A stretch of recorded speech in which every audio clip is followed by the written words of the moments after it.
Hello everyone. I'm glad to see you on my channel. The story I'm going to tell you today is pure. It is true that all the bad things that happen in life happen for a reason. It is said that we can appreciate the good things, the things when they happen to us. I hope you enjoy this story. I wish you a pleasant viewing experience.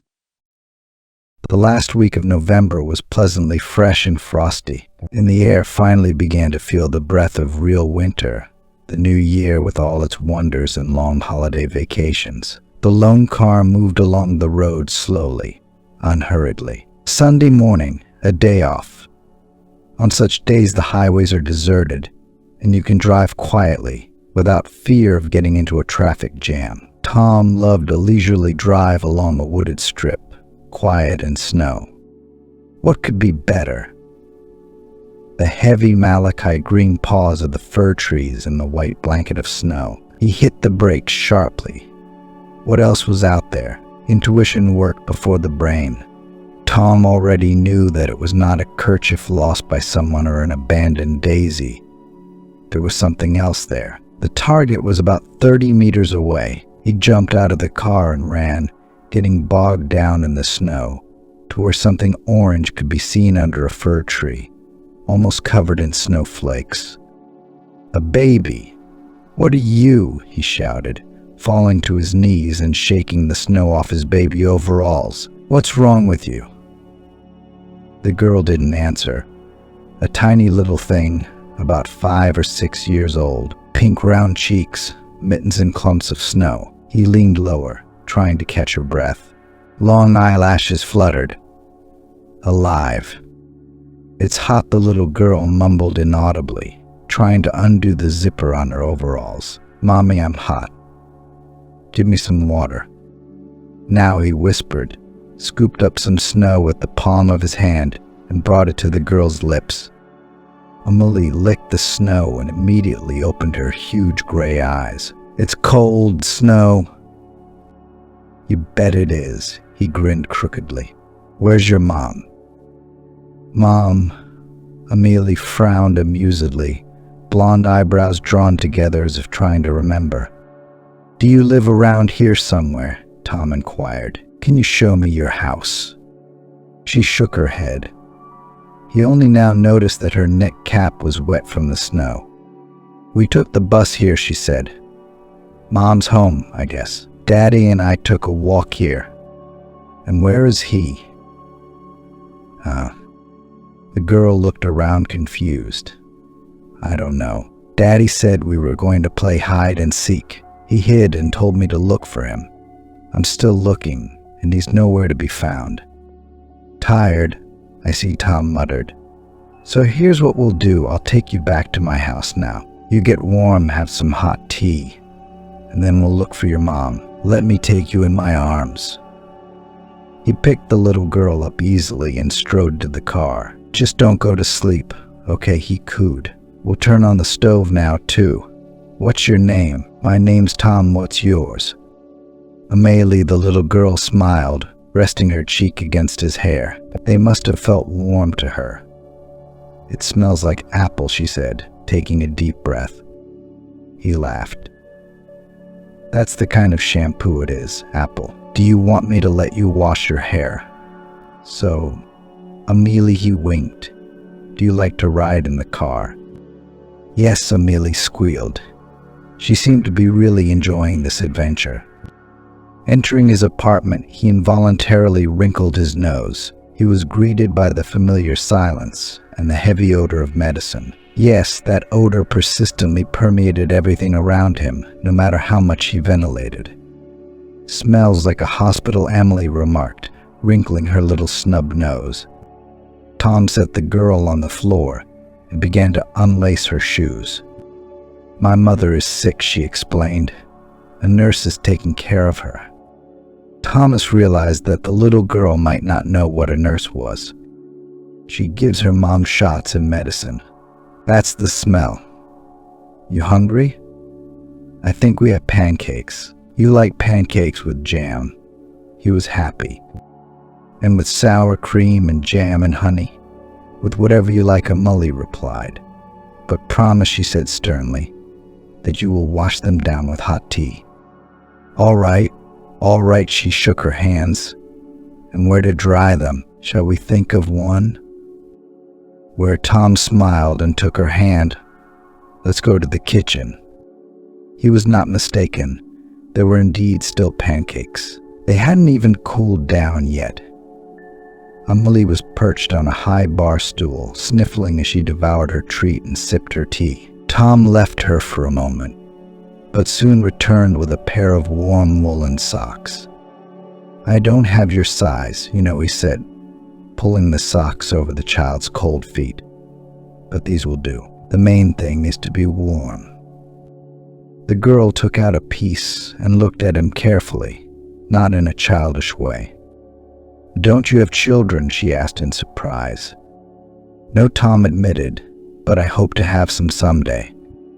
Amelie fidgeted uneasily in her chair.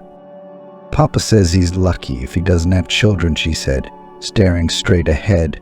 "He says children are nothing but trouble and loss, especially girls." "Oh, that's a silly thing for your dad to say," Tom said. And then he faltered. "But I'm sure your daddy doesn't think so. He was probably just angry or tired, so he said it without thinking." "Yes, he says that every day," said the girl glumly. "And Mommy cries and cries." Tom was completely confused. This little girl's family seemed to be the kind of family you wouldn't wish on an enemy. "Now what to do, Thomas, what to do?" he pondered. Of course, the girl's parents must be found, but how to give her to them so she can listen to her father's nonsense again? "Let me pour you some tea," he said, awkwardly changing the subject. "You probably haven't finished it yet." "Oh, there's Megan," he said, pleased when he saw the nurse come into the kitchen. It would be a good way to keep the girl from talking so gloomily. Megan smiled tiredly. Her eyes were very red. It was clear Mama had insomnia again, and the poor nurse had been up all night reading Dumas novels. "I heard your voice and came to see who you were talking to. I thought it was the doctor again." "Not exactly. I went to get some medicine. Here they are, by the way. Thank you." "Who's that guy?" She looked at the guest, who was concentrating on eating pancakes with jam and didn't seem to notice anything. Tom had already realized that the little girl was not afraid of strangers. "Meet me," said Tom, smiling. "This is Amelie. She's going to stay with us for a while." "Your friend's daughter?" Megan asked, but he hesitated. "So be it," the nurse said with a sigh and a wave of her hands. "I have nothing to give you, Thomas. I was up all night again. We've been reading and talking, but she won't sleep. She won't sleep. Her blood pressure's high, and she can't get it down, and you know the news." "Yeah, I know," he said darkly. "Look, Megan, I have to leave now. I have an appointment. But I don't think it's going to take very long. Can I ask you to take care of our guest? It would be nice to give Amelie a warm bath, then put her to bed. She's tired. She's been running around and playing in the snow," Thomas said. "What are you talking about?" Megan replied easily. "Of course I'll keep an eye on her. Besides, your mom's finally asleep. So, don't worry." "Amelie, what about you?" "Do you like swimming?" Megan asked. The little girl nodded cheerfully, her smiling face smeared with cherry jam. "Listen to Megan." "Okay," Tom patted the little girl's blonde hair. "I'll be right back." He put on his coat, turned around at the threshold. "Megan, in case of emergency, call me directly on my cell phone. Bye." Tom stepped out of the house and breathed in the fresh, drug-free air with pleasure. He didn't like to be at home, and for good reason. Tom had long ago outgrown his own beliefs about Mom being sacred. Wholly sure. But that doesn't take away the pain and despair of someone who has to watch day after day as a loved one gradually passes away, and you watch it and you can't do anything to help. Tom had already moved his mother into his apartment a year ago, hired a professional nurse with a medical degree, was not stingy, paid for the services of the best doctors, fulfilled any whims of his mother. But all this was, if not pointless, at least useless. Tom could only console himself with the fact that his mother's care should be as comfortable as possible. It sounded awful, but it was true. He thought about it so much that he didn't immediately realize that the phone in his pocket was vibrating annoyingly, and probably had been vibrating for a long time. It was Mom's doctor calling. Tom belatedly remembered that he was going to stop by to see a patient this afternoon. "Tom, good afternoon. Can you talk?" the doctor asked. "I can, but not for long. Is something wrong?" He had already sat down behind the wheel, but when he looked at his watch, he realized that he still had 10 minutes to spare. "So what did you want to talk about?" "Listen," the doctor began uncertainly. "I studied the x-rays again today. All of them, in chronological order." "And? Christian, don't be silent. Just tell it like it is. What do you got?" "You know, a fractured femoral neck is not easy, especially if you're not in your 20s. But your mom's lucky it healed perfectly. She should be walking." "Then why isn't she?" Tom asked. He was beginning to be annoyed by this long discourse. "You've seen it, and you know it. She hasn't gotten up in a year." "Yes, I remember. So it's a rare case. In short, I don't think it's physiological." "Then what is it?" Tom asked. The doctor was silent.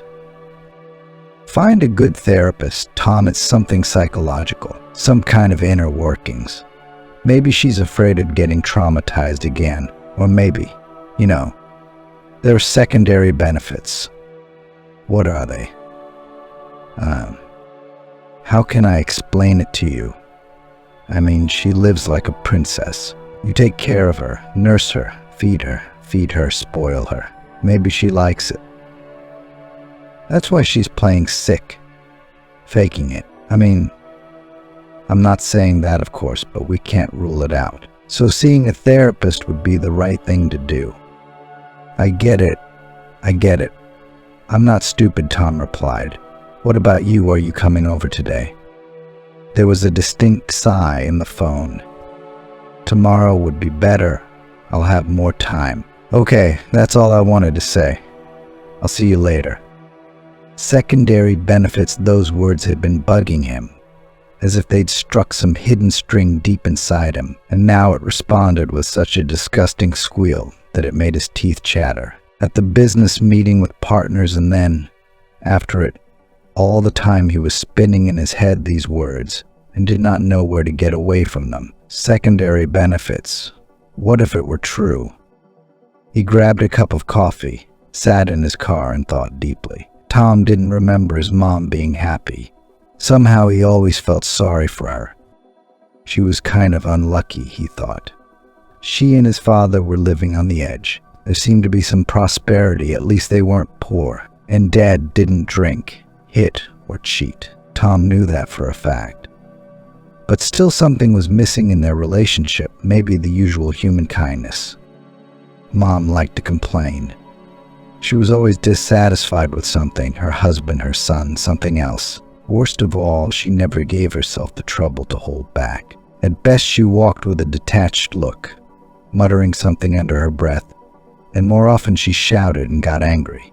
In such cases, my father silently went to the garage and worked on the car, silently went away without answering a single word. But sometimes he would say something, and then my mother's displeasure turned into such a big scandal that it became impossible to be at home. Embarrassing and disgusting. Then she would cry, complain to her son about her miserable life, and cry again. And Tom remembered that more than anything else in the world, he wanted to see his mother happy. He did try, though, to comfort her after another family quarrel. He'd given her little gifts. I guess he was ready to give her everything, but Mom didn't seem to notice. But she could see that her son was not an excellent student, and it put her in a permanently sad mood. From parent-teacher conferences, she returned with a gloomy look, sighed, and answered her son's timid questions. Well, what good? Not much good. Sad when the son began to grow up and tried to resist mom's total control, which was getting stronger and stronger. The nightmare began. Teenage acne became the cause of suspicion in the use of illegal drugs and gloomy forecasts regarding the future profession. Tom, in his mother's opinion, was to become a janitor, even though he would not be hired as a janitor. At first he took offense, but then he got used to it. He even learned to ignore it. He began to take her character calmly. Mother's screams were now perceived as background noise, but closer to graduation happened to him one story, which exhausted his patience, and excuses like, well, just she is such a person lost all significance. The girl's name was Nelli. She was in a parallel class, and, as usual, love struck them both suddenly, though they had barely noticed each other before. Tom remembered how he had bumped into Nelli in the school corridor and suddenly froze in front of her, blushing and trying to say something, to say hello or something. And then the whole lesson, I think it was physics, he tried to understand how it happened that he had never noticed before what huge light eyes this girl had, clear as calm mountain lakes, and eyelashes long and black as coal. And what a heavy braid. He was suddenly terribly anxious to see what that blonde hair looked like when it was loose. Somehow it seemed as soft as silk, and it must smell of fresh grass. It was his favorite smell from his childhood. He got a D that day because he completely failed to hear the teacher's questions. He got a demerit for not paying attention, but he wasn't upset. None of that mattered. After school, he waited for Nelli on the school porch, and when she came out and saw him, she smiled. "And I thought you were out of class," she said. Her smile was as bright as a spring day. Tom wanted to say something witty and funny, but nothing came to mind. So he simply took the backpack from her and grumbled, "How can you carry such a heavy thing? It's not healthy. Come on, I'll walk you out." Nelli smiled slyly. "I live right next door." Over there, she pointed to the nearest house. "Well, then I'll walk you home. And then we'll go for a walk," he said at once. At home, Tom told no one about his first romantic adventure, but he had the indiscretion to keep a personal diary in which he described every encounter. They hoped to go away together after school and dreamed of living together. But one day, Nelli disappeared. Tom thought she was sick and ran to her house right after school. Nelli's mom opened the door and gave him a stern pucker of her lips at the sight of the excited boy. "Is Nelli home?" he asked. "No, and don't come here again. Nelli will be finishing her studies in another city," she replied with a scornful look. "Why?" She didn't say anything like that. She would have told me. Tom was perplexed. "Your mother came to see us and said that Nelli had made you neglect your studies and that you were drinking." "That's not true," he said indignantly. "I said you'd gotten mixed up with bad company to get Nelli's attention. I'm afraid for my daughter, and I don't want her to get mixed up with any bully. So forget about her and don't come here." "They lied to you, and you believe it," he began, but the door had already slammed shut. Tom sat upright on the steps and put his arms around his head. So his mother had read his diary, and then made up stories to put the girl off. He felt disgusted, dirty, as if he'd been sloped on and hadn't even bothered to apologize. But where am I supposed to go now, he thought and faltered. Earlier he would have gone home, but now he realized clearly that he had no home. Home is a place where people trust each other and not weave dirty plots behind their backs. But the tragedy was that he had nowhere else to go. His mother, hearing the key rattle in the lock, came out into the corridor, instantly read the situation on her son's distressed face, and barely held back a smile. "And I baked pierogi," she said, "with potatoes with meat, your favorite." "Thanks," Tom muttered. "I don't want any." "Got it. I see his mother stretched out and put her hands to her sides. He quietly undressed, hung his jacket in the closet, and only then looked at her. "Why, Mom?" he asked quietly, but his voice tingled dangerously with restrained anger. "Why what? I don't know what you mean. Why go through my things? Why lie to Nelli's mom? She sent her off somewhere else in another town, and I'll never see her again." The mother's face was impenetrable. "I had nothing to do with it," she said. "I don't know what you're talking about. Wash your hands, sit down at the table." "Why do you persist, Mother?" Tom asked. "It's silly. I've been told everything. I've already answered you loud and clear. I had nothing at all to do with it." "I see," he replied. "You had nothing to do with it. And in fact, I dreamed the whole thing." "I get it." Tom went to his room and sat on the bed for a long time with detached wonder, looking at the pattern on the wallpaper. How strange. Yesterday still. No, not yesterday. But this morning he was sure that this was all that surrounded him. The walls, the table, and the unfortunate wallpaper, and the pattern. This was his home. Turned out to be a lie. Not a home, but a cage in which he wanted to be held by deception. And it was horrible. There was only one consolation. There were only 3 weeks until the final exams, and then he would leave this place. All he had to do was wait a little longer. Tom remembered well how he got into the car, leaving a group of school friends on the platform. His mother did not come to the station. She, learning of her son's decision, defiantly clutched at her heart, then tried to press on pity. And when nothing worked, she turned to persuasion. The persuasion did not help either. The mother started screaming and accusing Tom of ingratitude, and who knows how long it would have gone on without father's intervention.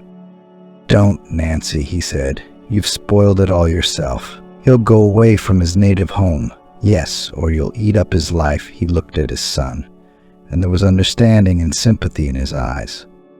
"Thanks, Dad," Tom said gratefully. Instead of answering, his father patted him on the head, and the moment the train touched down, Tom breathed a sigh of relief. He'd gotten off. Now he was finally free to start his own life.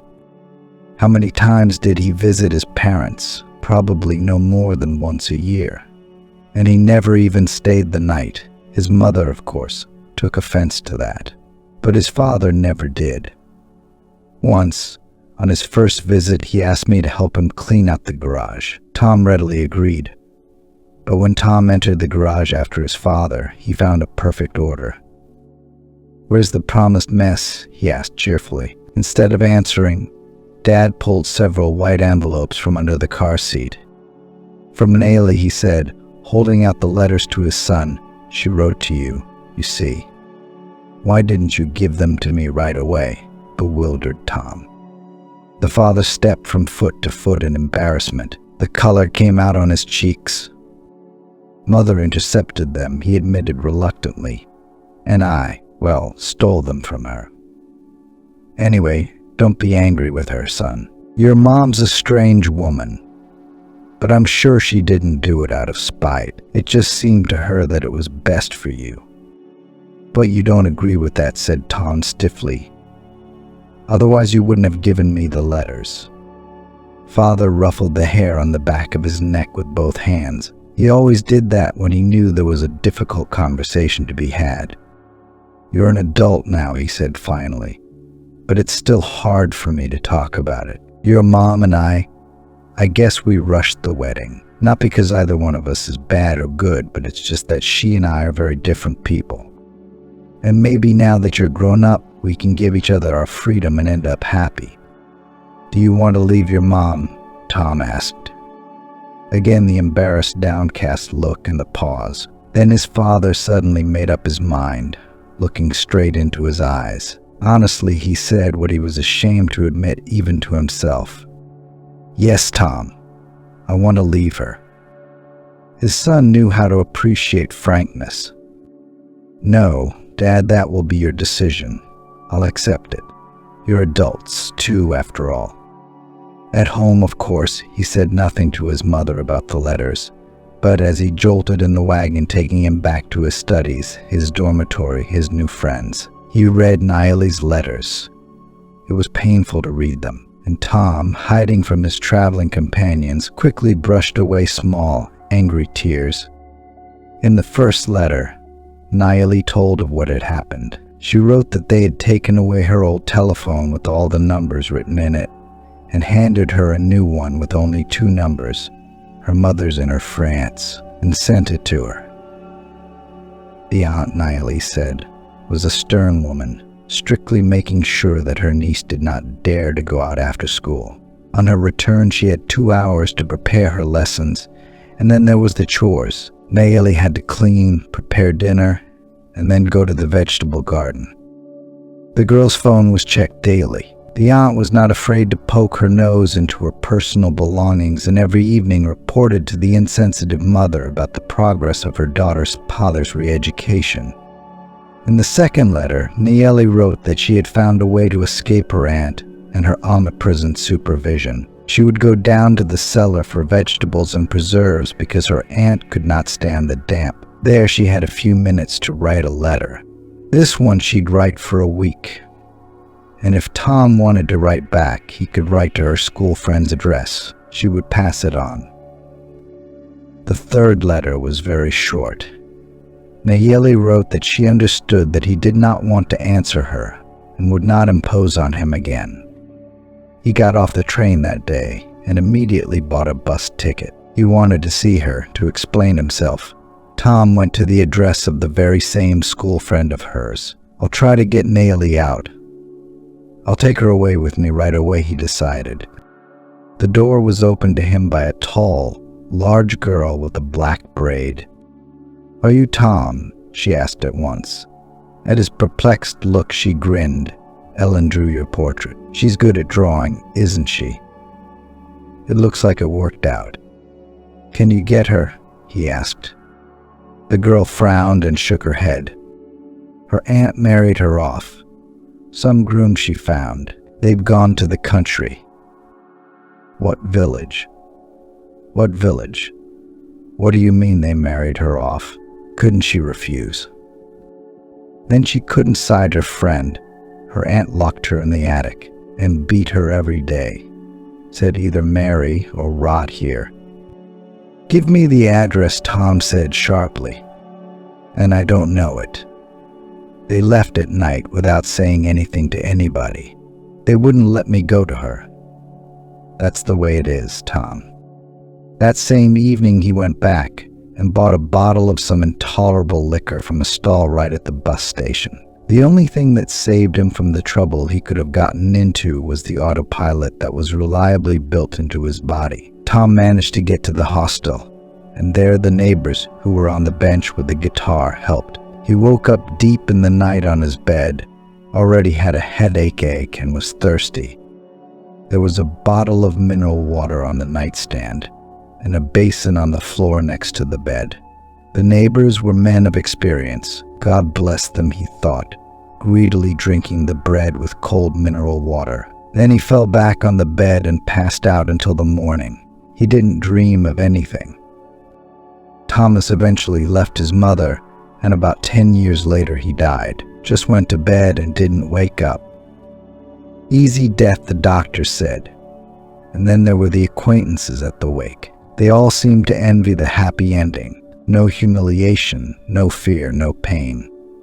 Tom paid for the funeral, and then stood at the grave for a long time, holding a heavy bouquet of white roses. The roses were stabbing and their foliage was unpleasantly wet.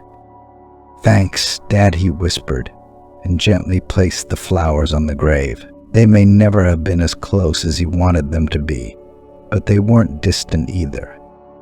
In the most difficult moment, his father had come to his rescue. He understood him, saw that his son was suffering, and helped him to leave. And then he gave him letters to his beloved. And it wasn't his fault that Tom didn't get there in time. They saw each other once, by the way, unexpectedly. 10 years after they'd last seen each other, on that October day, he remembered it. The world seemed woven of rain and wind. Tom looked into the nearest cafe, but barely sat down at a table when he felt someone's eyes on him. Nelli, he whispered, and she smiled at him completely still, as if to brighten the whole gloomy day. He moved closer to her. "Are you alone here?" "Alone," she replied cheerfully, and raised her glass of juice. "Here's to the meeting." He clinked his coffee cup against her glass. "How are you doing, Tom?"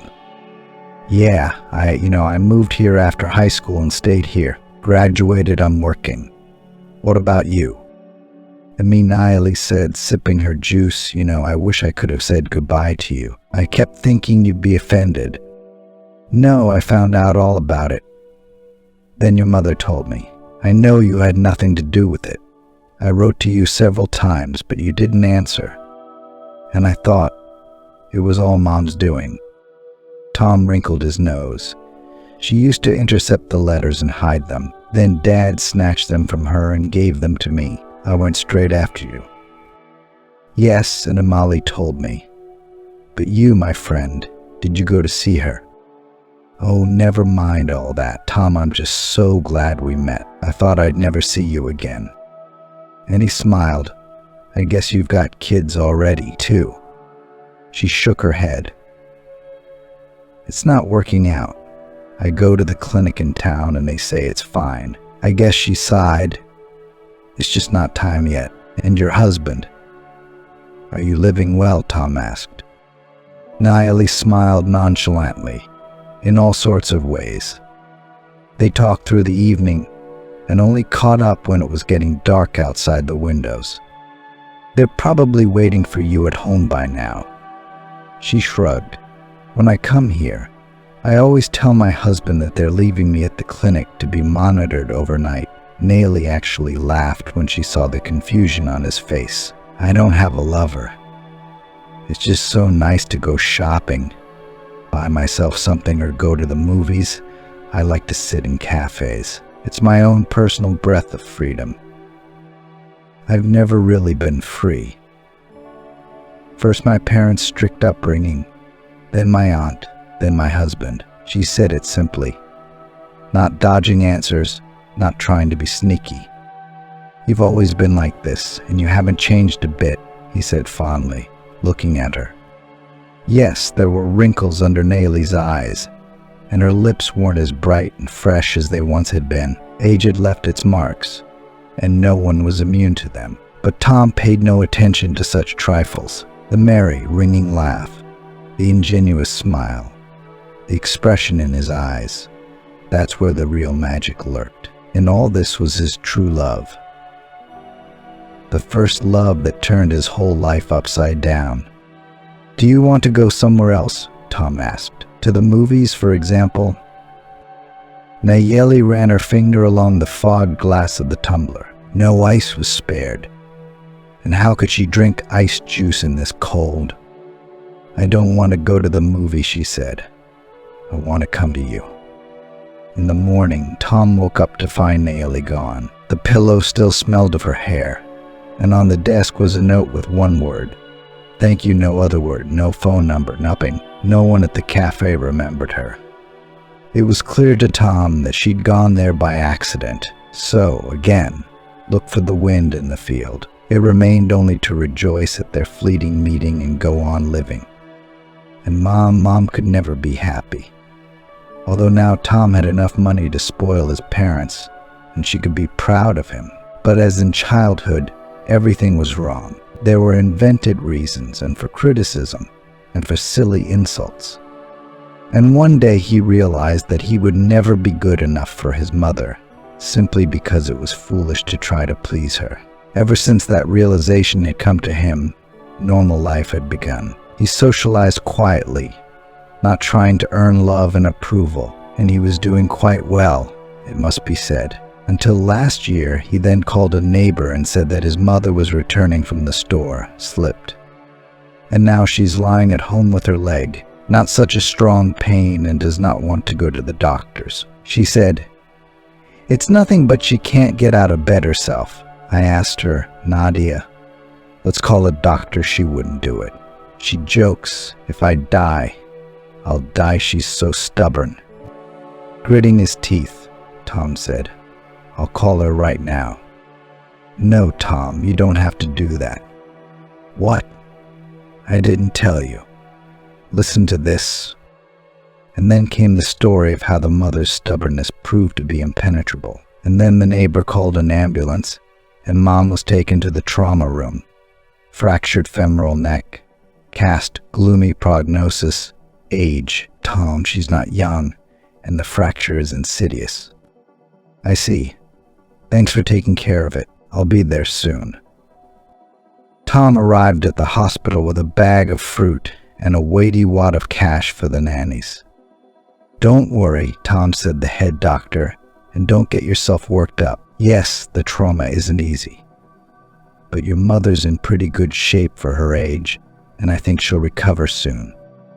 His mother met him with a pained smile. That's it, she whispered. I won't get up now.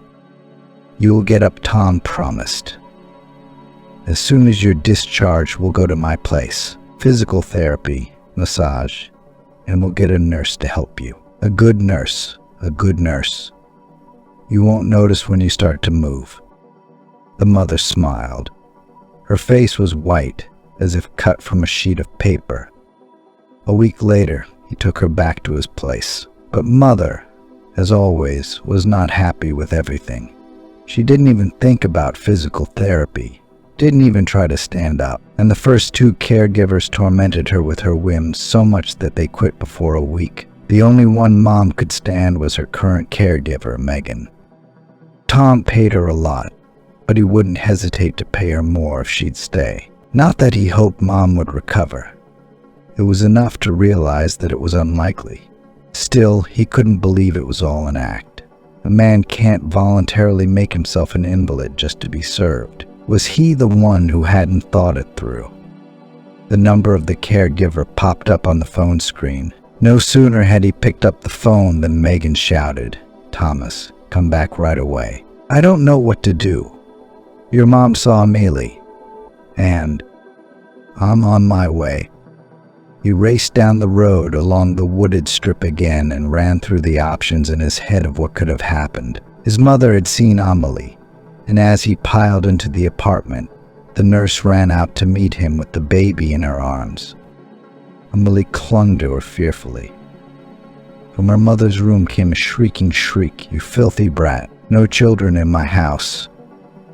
I don't want to see her. Throw her out." "It's okay, girls," Tom whispered, heading toward Mom's room. "I'll take care of it myself now." Mother was thrashing around the room without any support. Everything she could get her hands on, vases, candy, cups, flew to the floor. "What an invalid," she squealed. "Throw her out, out." Noticing her silent son, she froze for a second and immediately fell to the floor as if her legs had failed her. "Tom, help me," she moaned, holding out her hand. "Help me up." "I've been standing here a long time," Tom replied quietly, "and I've seen how briskly you've been running around here." "I wasn't running. You imagined it." "I couldn't," retorted the mother, and tried to reach the bookshelf. "There, you quite reached," Tom remarked, looking at the books scattered on the floor. "We go back to bed. I'll have Megan give you a sedative." Sonny walked out of her room. The nurse and Amelie stood like that in the hallway. "Give me the girl," he said, "and give Mommy something soothing. She seems to have gotten too excited." "Well, young lady," he said, pinching Amelie's nose lightly, "you could use some sleep. Let's heat you up some milk and honey." As Amelie fell asleep, she whispered, "I don't want to go home." "Tom," the girl pleaded.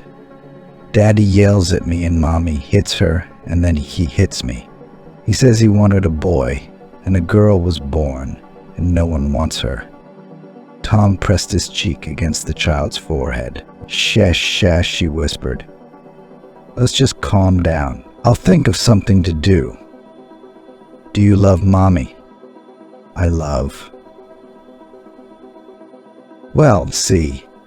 That means Mom needs to know where you are now, too. I mean, she's worried. Do you remember her phone number?" Her phone is written on Amelie's overalls, Megan said. Here, take a look. Wow. That settles it, Tom smiled. Let's go drink milk and I'll dial Mom right now. A woman answered the phone, and it was impossible to tell from her voice how old she was. The voice was nervous, crying a lot. Are you Amelie's mom? He asked. Yes, I'm listening. What's wrong with her? My name is Tom. Amelie is at my house right now. She's all right. I found her in the woods. Can you tell me if you can come get your daughter? Is she all right? The woman choked back a cry. Tom asked as gently as possible. Calm down, everything is fine. I'll put Amelie on the phone now, and you can talk to her. Amelie smiled happily. Mommy, she shouted. I was lost, but Tom found me. He gave me pancakes. He also has lots of toys and a good babysitter. Mommy, will you come and get me? I'll come soon, the mother called out. Wait for me, daughter. Mommy is coming, announced the little girl. Then we'll wait for her, said Tom. Haven't you changed your mind about going to sleep yet? And Mommy will wake you up. He took the girl into the guest room, laid her down on the sofa, and covered her with a fluffy plaid. Can you imagine lying in a bear den? Megan said. Next to you, Matthew is sniffling in his sleep, and you're warm. It's nice, isn't it? Is Matthew kind? Amelie asked. Kind and wise and brave, said Tom. He'll make sure you don't get cold, and he won't let anyone hurt you, and he'll treat you to honey, the most fragrant. But the little girl was already asleep. Tom stroked the disheveled hair. Sleep, little friend, he whispered, and left the room. A nurse was waiting for him in the kitchen. The sedative has been injected. Your mom is asleep, she reported. Good, Tom said as he poured himself some coffee. Now tell me what happened here. Megan looked at him confused. Thomas, honestly, I went to run the girl's bath and all of a sudden I hear her calling. Your mom. I go in and she says to me, what's that baby voice? I told her it was your friend's daughter. And then I couldn't believe my eyes. I didn't know. And what happened next? Next, Megan sighed, running her palm across her forehead. Next, she said, bring her in. I want to look at her. I called Amelie. Your mom started questioning her. Who is she? What's Mom's name? Then suddenly she jumped up and rushed to the girl. I barely had time to cover her. And your mom screamed, but you could hear her screaming. And she was running around the room like that. You know, Thomas, she couldn't take a step. She said it hurt to step on her foot. Yes, I know. I grabbed Amelie in my arms and ran out, locked myself in your office with her, and called you right away. So much for believing you, Megan, Tom said. Have a drink. Calm down. We're both having a rough day. Yeah. There, drink your tea, have some cookies, some candy. Rest for the time being. And I'll wait for Amelie's mom. But he did not have to wait. The doorbell rang just after he had finished the last sentence. I'll open it myself, said Tom, getting up. And then he was silent for a long time, a very long time, so much so that Megan was even worried. But how was she to know that a haggard and trembling Nelli was standing on the doorstep? It's you, still stammering, Tom muttered. He silently took her hand and drew her to him. I thought, Nelli sobbed. It's all right, Nelli, Amelie's asleep. Do you want to see her right now? Come on. Nelli knelt down in front of her sleeping daughter, her hands frantically fumbling, now touching the little girl's hair, now adjusting the plaid. Let her sleep a little, whispered Tom. She's had a lot of shocks today. Come, let's go and talk. He led her into his study and seated her in a chair. Nelli's hands were trembling. We'll get through this now, he promised, pulling a bottle and glasses from the bar. Come on, it's medicine. He forced her to take a sip, and another. Nelli obediently took another drink and clucked. "That's it. Good for you. Now tell it all from the beginning," and she began. "When I married, my husband told me right away that he needed me to have children. He wanted at least 5 boys. He didn't like me, but he thought since the girl was young and healthy, everything should work out." "It didn't work out for you?" Tom asked. "No, he used to get so angry. He used to beat me, saying I was disgracing him, that others had 3 growing up and a 4th about to be born, and I couldn't even give birth to one. His mother dragged me to some grandmother's brewed herbs, and I drank them, these disgusting decoctions. Then we went to the clinic. They told me everything was fine. I should have my husband checked, but I didn't tell him that. He would have beaten me up again for even thinking about it. Anyway, I told him I'd go for treatment. At least I rested a little. And then somehow I got pregnant all of a sudden. Husband must have gone crazy with happiness. And all he said was, "A lousy sheep is a lint of wool, that's all." Of course, he was expecting a son, and Emily was born. That's when he got mad. All he did was yell that he didn't have an extra mouth to feed, and that a girl was nothing but a loss, let alone a son. But I didn't listen to him. What for? It's a daughter. But for the last month he's been walking about cheerfully, looking at Emily and grinning. I even thought he might have a crush on her. But today he said he was going for a walk in the woods with her. And he came back alone, said she was lost. He couldn't find her. "Wait a minute," Tom interrupted. "So Emily, she's my daughter. It didn't work out with my husband, did it? And then the age matches. You just tell me Nelli is Emily mine." She answered him with a long look. Then she nodded slightly. "I really wanted it when I left you that morning, hoped for it. And then it turned out to be for good reason." Tom rubbed his chin. "But you realize I'm not letting my daughter go to that creep, and I'm not letting you go either. You can stay here tonight. We'll draw up the divorce now, or do you want to go back to him?" Nelli grinned bitterly. Who in their right mind would want to go back to someone like that? "Fine, so you're both staying then?" "Fine." "We'll kick her out first," came a voice from behind the door, and then the door swung open and her mother entered the room. Isabella walked confidently past Nelli and plopped into a nearby chair. This Isabella jabbed a finger contemptuously at her guest, was not part of my plans. "I did not give birth to you, Tom, so that you might marry and forget your mother. You are to serve as a comfort to me in my old age." "Or you walk," her son interrupted her. "Recovered. Why did you pretend to be infirm? So that you would be glad and send me away. Do you think that's what I gave birth to you for? To spend my old age alone? It isn't. As long as I live, there will be no women in my house." "Mother."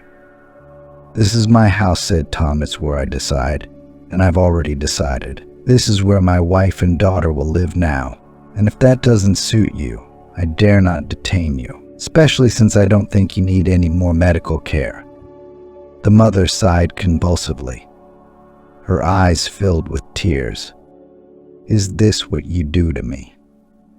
I always knew you were the ultimate villain. I just didn't want to believe it. And yet I was told. I was warned." But her voice trembled. "You'll remember me. When your children do the same to you." And you, Isabella, turned to Nelli with a hateful look. "I knew right away that you were mean, spoiled, insolent. I was the one who advised your aunt to marry you off to John." "What?" Nelli was confused. "I knew everything that was going on with you, kept tabs on you through your mother. And I was the one who found John and hoped that now you'd be away from my son forever. And yet you twisted like a snake. Remember, Tom, if you marry that viper, that abomination, you are no longer my son. I won't want to see you or your children. I'll never accept her. Now I'm leaving." I'm going back to my father's apartment because my own son kicked me out of his home."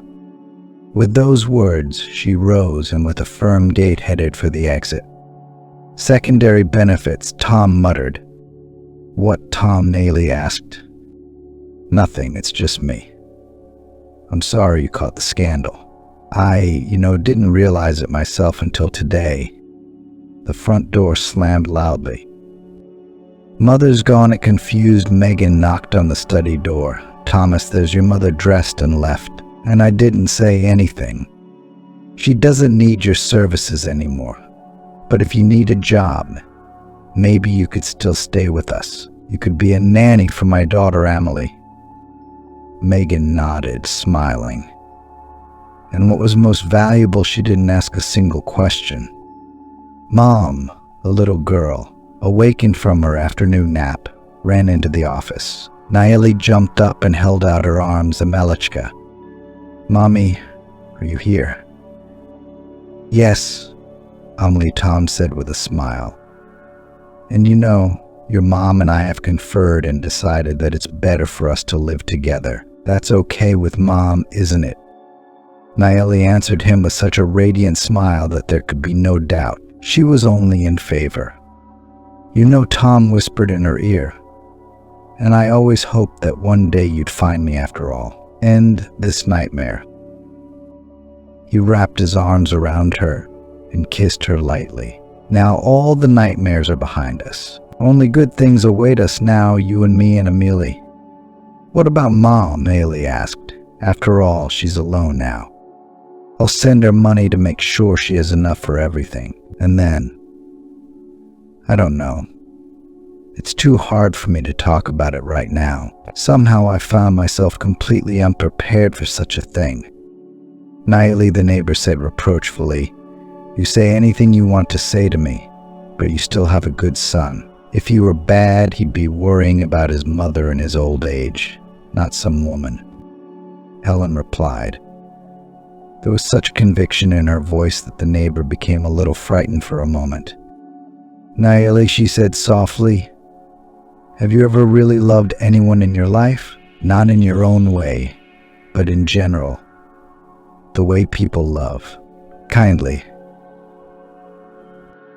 "Are you saying I didn't love my son?" Helene burst out. "I carried him for 9 months, vomited the whole time, swelled like a hippopotamus, and was in labor for 24 hours. Then I stayed up all night feeding and nursing." "But you had to feed and feed and feed. Did he refuse you anything?" "He still sends you money." "I don't want his money. Let him choke on it." "But you don't need it, but you take it." Helene sighed with tears in her voice. "What can I do? I am a poor pensioner, sick, and I have to take this alms, though I don't want to." "Well, how could you?" grinned the neighbor. "I believe you understand everything. Here's my tale to you. You're angry because you couldn't credit your son's life. You wanted him to sit next to you all your life. But look, he got married. His daughter is growing up and he doesn't give a rat's ass. He threw me out. He threw out my own mother so that he could make love to this one. I don't even want to say her name with her." "You're lying again. You left on your own, and before that you pretended to be sick for a year, and when you left, you didn't want to leave. You wanted Tom to forget all about it and come after you. I'm not telling you the truth, am I?" "Ah, if I did," Ellen answered with dignity. "I have every right to do so. I am a mother." The neighbor shook her head. "Oh, you're a frightful woman. Nelli, scary, I'll go." "What's there to talk about?" Ellen looked out the window. July was blooming. The hot summer sun had cooled, and a warm evening was descending on the town. The merry clatter of children's voices could be heard in the courtyard. Ellen did not admit it to her neighbor, but one day she took a ticket and went to the town where Tom lived. It wasn't a long trip, 2 hours on the road, and there you are, a familiar line of green woods, and there it was, the backyard. She didn't dare ring the doorbell. She sat down on a bench on the side, and suddenly she thought hopefully, maybe Tom has already chased his girl away with her brat, and then she could go back to his apartment, live together again. Yeah, he'd pouted her, but that was nothing. She'll be able to convince him that she just said too much in the heat of the hour. She'll find the words. Suddenly she saw her son. He came out from around the corner, and without her noticing, Amelie was sitting on his shoulders, and he was holding Nelli's hand. They were talking about something, laughing. And the worst part was, that lousy, disgusting viper snake was pregnant again. She was shamelessly stroking her huge belly and walking with such a happy look that Ellen wanted to jump up to her and spit right in that satisfied face. How dare she take away her mother's only son to take her place, to impose a litter, and then immediately get pregnant again. She set it up on purpose, the bastard, Ellen thought, so that Tom wouldn't get away from her. Bastards! Bastards! She came back, full of resentment and so much despair that she couldn't help herself. She fell on the bed and burst into tears, pounding her fists on the pillow. And now that it was clear that her son was happy with his family, but she herself was overboard. But hadn't she jumped off the ship herself? Because, to be honest, the neighbor was right. Ellen dreamed that her son would devote his whole life to her, and his mother's happiness would be his main concern. But would he be happy? She had once thought it could not be otherwise. It turns out that she was wrong, and maybe it's not so bad that he created his own family and raised his children. After all, he had continued their line. She looked longingly into the courtyard. There on the bench importantly sat the neighbors' grandmothers. They were having leisurely conversations among themselves, and their grandchildren were playing in the sandbox, climbing trees with dizzying, running and catch up. And I could do that, sighed Ellen bitterly. And for the first time her heart was flooded with sadness for her unfamiliar, but still dear grandchildren.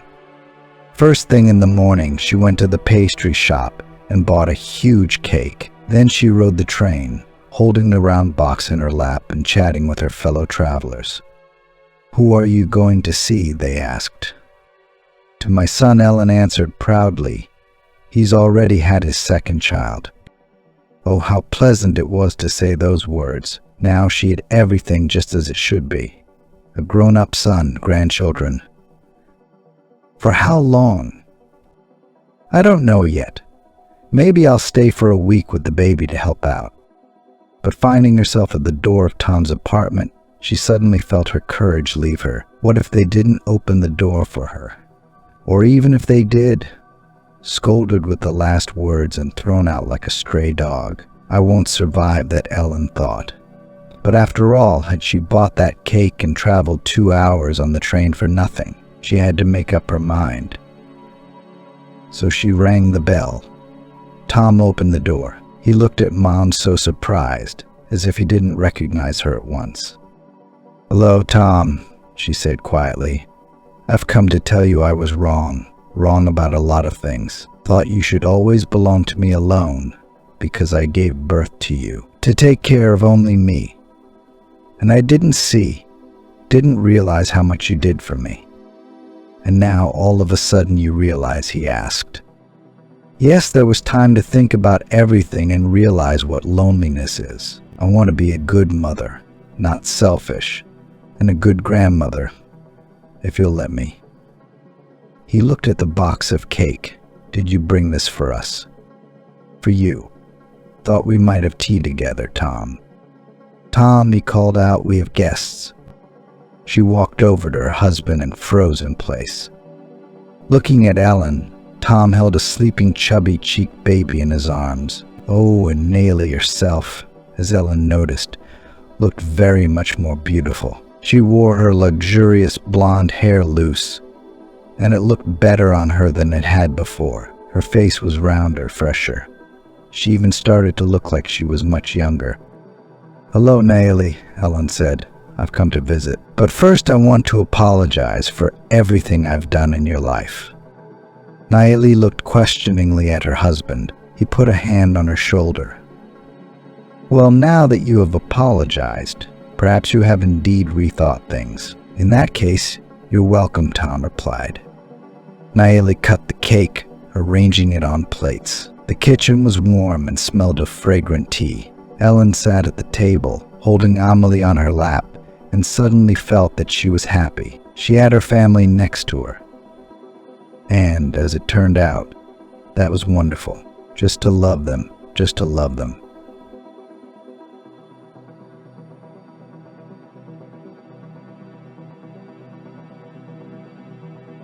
Andrew looked around the apartment. The previous tenants had done a good job. There were cigarette butts lying everywhere. The room smelled of tobacco smoke. It was impossible to breathe. It didn't bother Andrew much, though. Any apartment could be resuscitated. If only there was the will. Andrew was also of the opinion that everything could be sold, even air. You just had to know how to do it. "Have you already invited the cleaners?" he asked his colleague, who was standing next to him and looking at all this horror. "Yes, they are on their way. And these Pinchuk you have already taken. A long time ago. Now it's just a matter of time." Andrew's been handling this kind of dirty money for over 8 years. He had a college degree. And now he's a realtor. In our country, people with such a profession get pennies in the beginning, and after that too.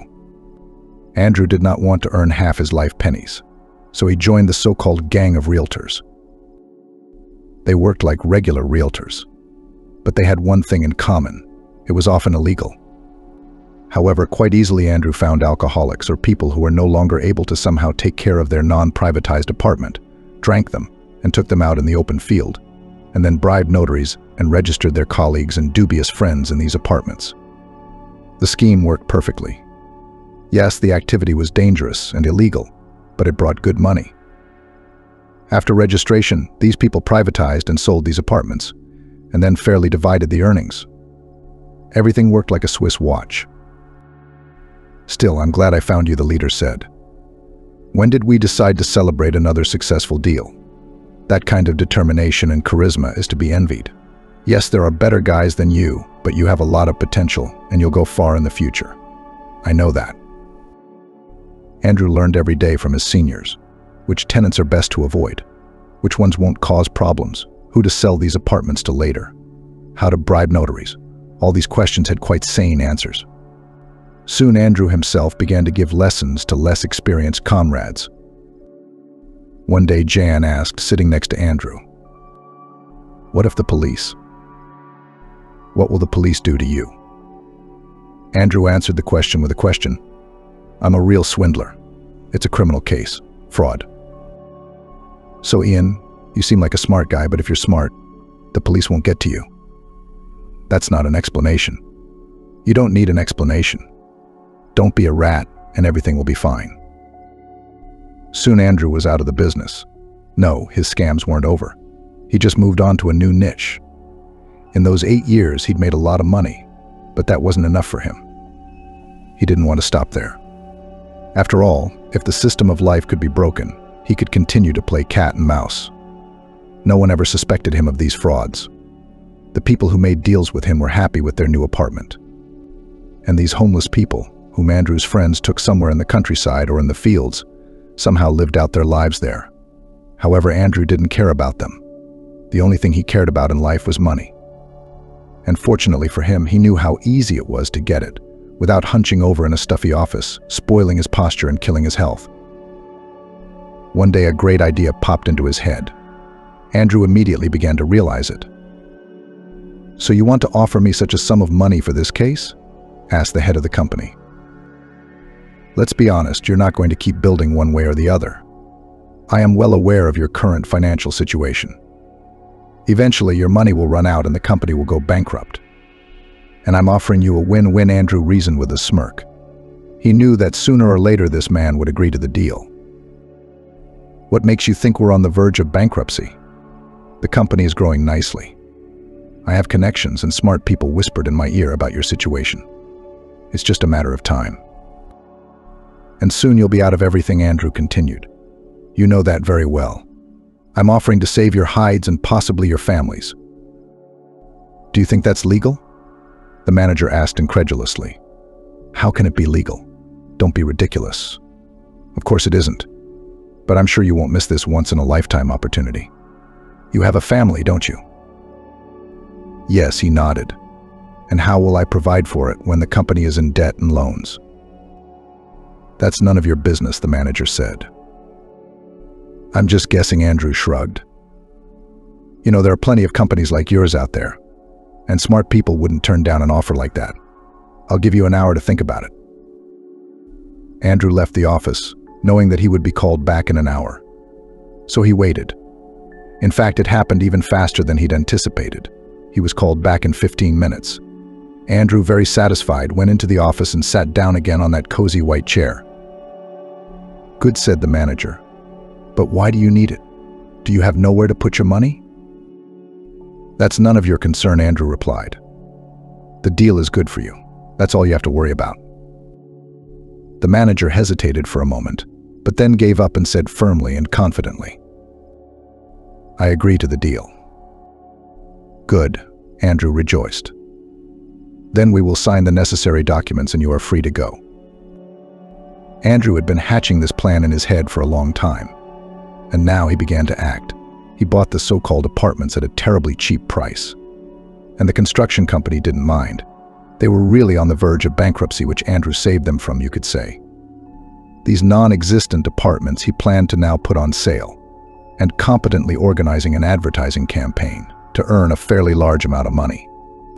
Having signed all the documents with the developer, Andrew paid the agreed amount of money and was left with these apartments, which did not even have walls yet. It was time to take action. A man of about 50 years old walked into the office. A couple of gray hairs could already be seen on his head. Andrew invited the guest to sit down and asked the secretary to pour him some coffee. Good afternoon. Are you here about the apartment? Andrew asked. Yes, of course. Why else? Replied the man. I was just looking for a suitable apartment to move into and came across your website. Great. I hope you are aware that these apartments will only be ready in a year or two. New construction. You know what I mean? Yes, of course. The scheme makes perfect sense to me. It's not for nothing that they call it distant, nodded the client. You know, many acquaintances say that you should be very careful when choosing a developer, after all, such money. But I've read various reviews of your company, and I'm happy with everything. Andrew wanted to jump with happiness. Of course, all these reviews were written by bots or people who didn't care what to write reviews on. All that mattered was money. Andrew had it all figured out down to the smallest detail. Yes, I agree with you, the developer must be reliable, he nodded. But don't worry, everything will be documented and notarized. Let me show you our plans. Andrew unfolded a brochure with apartments and the future look of the house in front of the man. The client immediately fell for the colorful design and paid the full amount. After an hour of conversation, then half an hour with the notary and all the fake documents were drawn up, and the first money was received. Andrew was beyond happy. His brilliant plan was working. He had never thought before that there could be such simpletons in the world as this man. Meanwhile, the line to the office for the bargain was already forming. In one day, Andrew was able to get more than 20 million. Of course, all this did not count against the company, whose employees were Andrew's friends. Everyone played their part. There was no reason to be suspicious, and there was no reason to be suspicious. Mom, I'm home. Elsa announced loudly as she stood on the mat in the hallway. She took off her shoes and heard her mother's shuffling footsteps on the floor. Honey, why are you home so early? Adelaide wondered. Yes, my class was canceled. They said there was no point in having a history lesson now that no one was taking the exam. It's better to study at home for the important subjects. Oh, I didn't even have time to make soup. I somehow slept until 10 today, but I can afford a day off. Elsa smiled. Oh, Mom, you have no idea how some people dream of a day off in the middle of the week. They envy you. But your mother works on Sunday, while normal people lie in bed. That's right, Elsa grinned. I'll go while I do my homework. Call me when something's ready. An hour later, Adelaide called her daughter for lunch. The soup is amazing, Mom. Elsa marveled. I still don't understand why Dad left you. You see, these men don't know anything about true happiness, joked Adelaide. Elsa finished her soup, drinking bread, and continued. Listen, Mom, you know that in a month my birthday is coming up, 18 years old after all. Do you mind if I invite my friends over?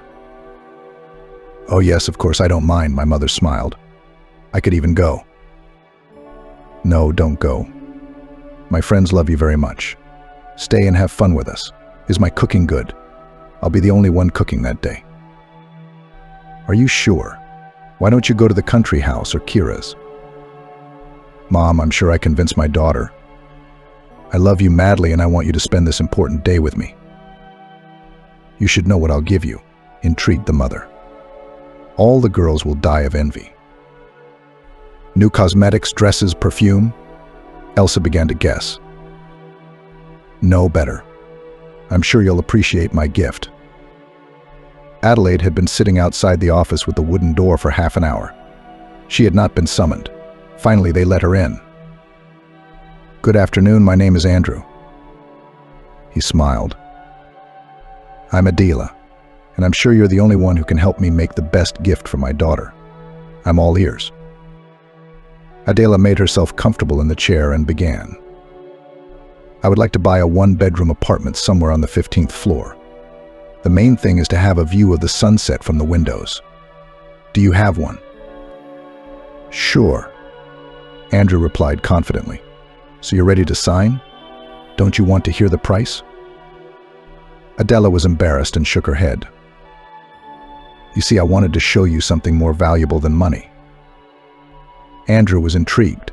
He approached Adela, who was pulling something out of her purse. She pulled out a small wooden box and showed it to Andrew. What's in it? The man asked.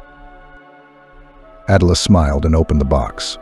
Andrew's eyes sparkled. He was looking at a blue stone, shimmering with all the colors of the rainbow, decorated with gold and small diamonds. It's a blue garnet, very rare in nature, Adela explained.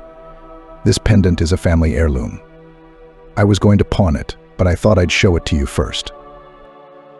Andrew's eyes sparkled. He tried to take the box, but Adela closed the lid, almost pinching his fingers. He pulled his hand away and looked at the woman with a smile. I don't think you need to go to a pawn shop. We're willing to take this pendant as payment. Adela was very surprised, but not confused. Are you sure? Is it legal? Of course it's legal. The notary is here for a reason. Kieran. Andrew nodded towards the lawyer sitting with a folder. Adela glanced at Kieran. He looked very young. Is that your lawyer? She questioned. Yes, Andrew smiled. He looks like a schoolboy, but he works very well. Shall we do it? Adela bit her lip, as she always did when she was nervous. She had a difficult and important decision to make. Andrew, meanwhile, handed her the necessary documents. I can give you some time to familiarize yourself. Is there anyone you need to consult? No, I'm just going to go through the paperwork and... hold on. Can we see the apartment first? Adela, I thought I mentioned it wasn't there yet. You mean it's not ready yet? It'll be finished in 2 years, but we're already having a big buyout. I understand. But the foundation's already there, the walls. Why don't we go over there? And then I'd be happy to sign the paperwork. Andrew, of course, didn't like the idea, because he didn't want her to suspect anything. But Adela didn't seem like a very bright woman. She wasn't even embarrassed by the fact that he was willing to accept payment in jewelry. I don't think that would make sense. What's bothering you? I don't know. Would you like to be sure or something? Andrew smiled. He stood up and pointed the woman in the direction of the window. The windows overlooked a building under construction. There was really only the foundation and a small part of the walls. Construction had just begun.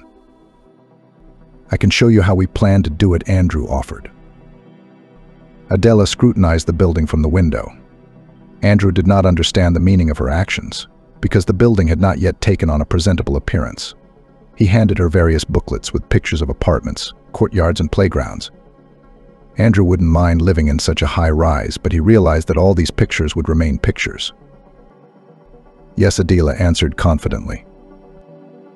In a few minutes, they signed the necessary documents and Adela paid for the apartment with her expensive pendant with a rare stone.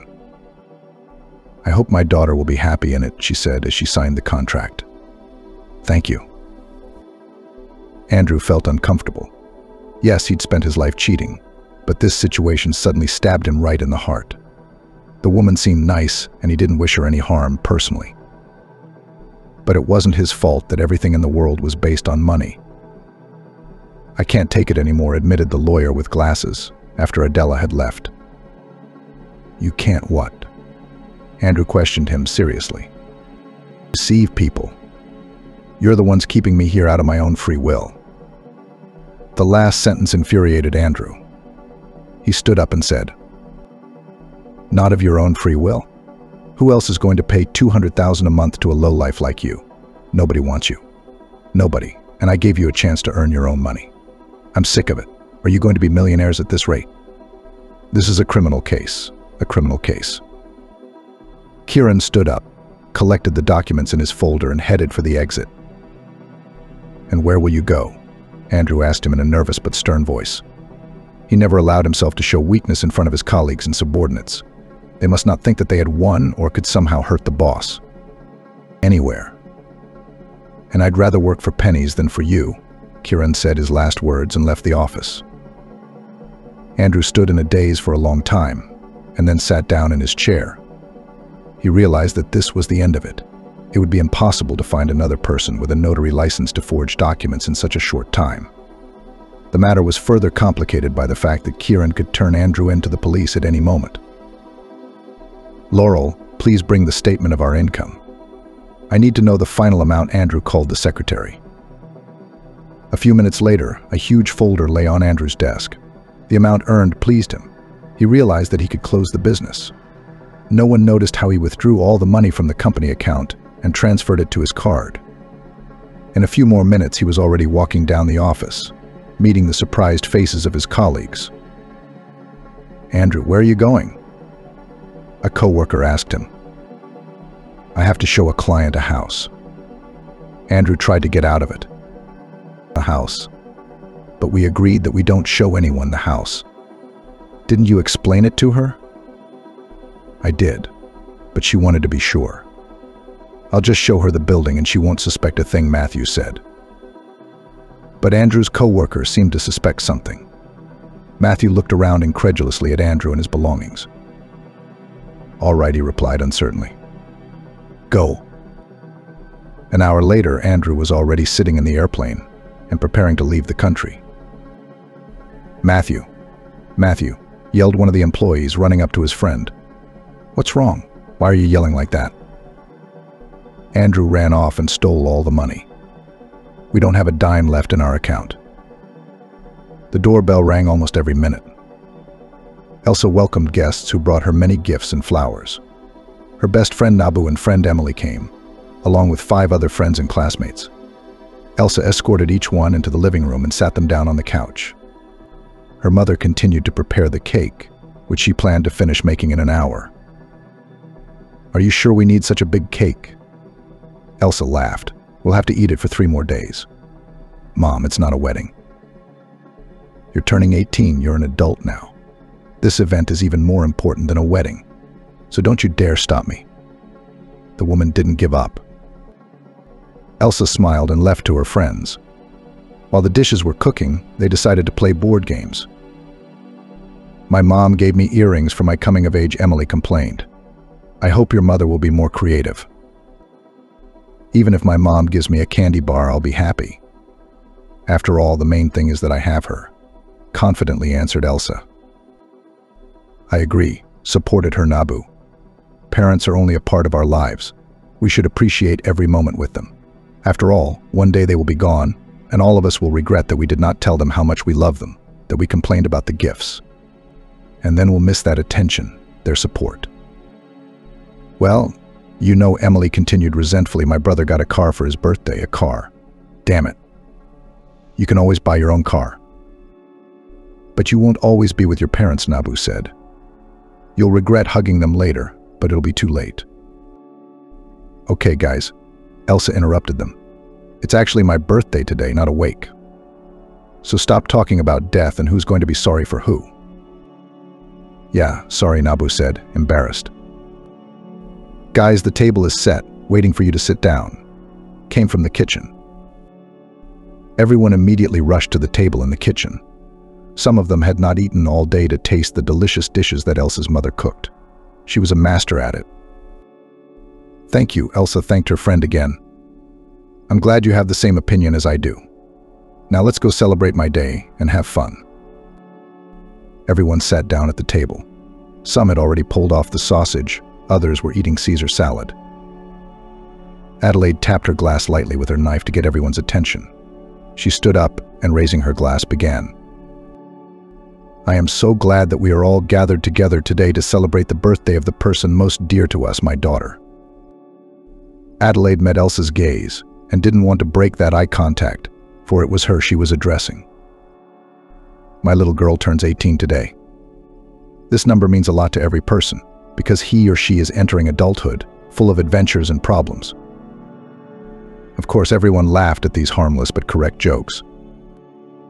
I know that my Elsa is very determined, Adelaide continued. She achieves everything, and always. Nothing can ever get in her way. She can cope with all of life's problems. Let's drink to that. But not everyone here is 18. Can I have a soft drink? Nabu said jokingly. Everyone laughed and then clinked glasses. Half an hour into the meal, Adelaide disappeared, and then appeared with a white folder in her hands, which was tied with a pink bow. All the guests were very much surprised at this spectacle. Elsa was especially surprised. She got up from her chair and went up to her mother. Dear Elsa, Adelaide began, I want to thank you once again for having you. You have helped me all these years. These documents contain your gift. Elsa took the folder and started to open it. She pulled out her keys from there and a file with the papers neatly laid out in it. After reading a few lines, Elsa realized everything. Mommy, Elsa exclaimed with joy, throwing herself into her mother's arms. God, Mom. What's there? What's there? Asked friends, snatching the folder from each other. This is the apartment, joyfully shouted Elsa. An apartment. Now you can gather there with your friends even every day. Laugh, Adelaide smiled. Adelaide, without your approval there is no point in gathering, Nabu praised her. Mom cried with happiness. Elsa, thank you. Thank you, you deserve it. Adelaide replied tenderly. The next morning was the happiest morning of Elsa's life. She got up early, put on some music, brewed coffee, and made delicious cheesecakes. Mom was still gone, but Elsa realized that she was very tired. Yesterday they had cleared the table until 2 in the morning and washed the dishes afterward. An hour or two passed. Mom still did not come into the kitchen. Then Elsa decided to surprise her. She put a couple of cheesecakes in a plate, poured her mother's favorite syrup over them, poured coffee, and with a tray in her hands went to her mother's room to arrange her breakfast in bed. However, when Elsa opened the door to her mother's bedroom, the tray nearly fell from her hands. Her mother was sitting on the bed with a lost face, watching television with tears in her eyes. Elsa immediately put the breakfast tray on the table and ran up to her mother. Mom, what's wrong with you? Are you what? Elsa looked at the television screen. The news was talking about some people being detained, but it wasn't clear yet how it concerned her mother. Adelaide was silent and paid no attention to her daughter. She called out to her and tried to get her mother to look at her. Mother, Elsa shouted nervously once more. Only after this cry did Adelaide look at her daughter. Her mother's face was swollen, her eyes red from crying. Her hands were trembling. Mommy, what happened? What did you see? Did something happen in the city? Did someone die? Mommy, answer me. I'm so stupid, Adelaide replied in a shaky voice as she continued to cry. Now the tears were rolling down onto her daughter's pajamas. Mommy, can you explain to me what happened? No, first, give me a sedative. Elsa jumped out of bed and ran to find a sedative in the medicine cabinet. She found it quickly enough and soon returned to her mother. When she drank the pills with water and calmed down a little, she sighed and began her heartbreaking story. They tricked me, my daughter. Oh, cheated. Aren't they ashamed? Somebody tricked you? I wanted to make you happy. And those devils knew everything, but they didn't stop me. Egotists, thieves, scum. Mom, be more specific. I don't understand anything. Didn't I buy you an apartment? Yes, you did. Why? What's wrong with it? Look at the news. Elsa looked at her mother in disbelief and then turned on the TV. The news said that members of a gang of swindlers had been arrested. They deceived people by selling them non-existent apartments. The circumstances are being investigated. Mom, what does it mean? Elsa asked excitedly. I bought an apartment from this real estate development company. They offered such beautiful views from the window, and I didn't even suspect a thing. How stupid of me. Who sold you the apartment? Elsa stood up abruptly. We'll go to the police right now. Right now. Who's going to help us? They don't know all the details yet. We'll file a complaint. We should get our money back. I'm sure I'm not the only one who fell for this scam. Come on, let's go to the police. Elsa started to collect her mother. She gathered all the necessary documents, took the damn folder with the apartment contract and took her mother out. They got in the car and drove to the nearest police station. Is this your signature? The investigator asked Adelaide, pointing to the document. Yes, it is. Adelaide sobbed. But I didn't think they had anything. It's just an ordinary company, said the investigator. It says here that you didn't pay with money, but with a valuable pendant. Didn't that make you uncomfortable? A little, Adelaide answered through her tears. But afterwards I thought it was a way of paying. What difference does it make whether I take it to a pawnbroker or pay for it immediately? Adelaide, in this country we only pay with money. Where did you get the information that you could pay for an apartment with a pendant? I don't know, Adelaide continued to sob. The investigator handed her a glass of water. Go outside, get some air. Then come back and we'll find out, I promise. The guard kindly opened the door for Adelaide. Her daughter met her in the corridor. What's going on there? How is it? Elsa asked her questions. It's not good, my dear. I'm the fool. A normal person would not give the pendant, which was passed down from generation to generation, to a crook. No one will compensate me for anything. It's all my fault. I'm sorry, Laurel. I robbed you of your apartment and the family jewel. Mom, what are you talking about? I tried to cheer her daughter up. You're not the only victim of these things. They'll find them. They'll get what they deserve. You'll be compensated. They sat down in the waiting room and waited for something. After half an hour, one of the employees came up to them and told them they'd better go home. But how can they go home? Adelaide was indignant. The investigator said we would continue the conversation. He has already made certain conclusions. We'll call you when we know a little more. We will do everything we can to make sure you are compensated for the damage, but they will not return the family jewel, the mother cried, leaning on her daughter's shoulder. The police officer said nothing more and left, leaving the poor family to relive the grief. The following days were very disturbing. Adelaide would wake up in the middle of the night, screaming from nightmares, drinking sedatives. After a week of this torment, the results of stress and sleepless nights were already visible. Elsa also had a hard time. Not only did she have to study for exams every day, but she also had to do housework. Adelaide couldn't even get out of bed, and there was no one to cook dinner. Someone has to scrub the floors so that the apartment doesn't get dusty and dirty. And waking up woke Elsa Nabu. The bell rang a long time ago, he said. Elsa raised her head and looked sleepily at her friend. You slept through a whole lesson. Stella gave you a 2 and is calling your parents to school, Nabu informed her. Elsa began to slowly throw her notebooks into her briefcase, muttering under her breath. Let her call. No one's coming anyway. Elsa, how much did you sleep today? Nabu asked. 2 hours, Elsa whispered. So it's Friday. How much sleep have you gotten this week? 15 hours. Pops Elsa whispered. What do you care?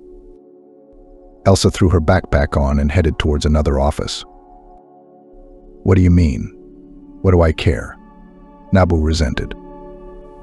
I'm your best friend, and in the future, maybe your fiancé. I don't care about your silly jokes, Nabu Elsa replied with disgust. I have enough problems without you. Nabu realized that her friend was completely unwilling to make contact, so he simply blocked her way forward.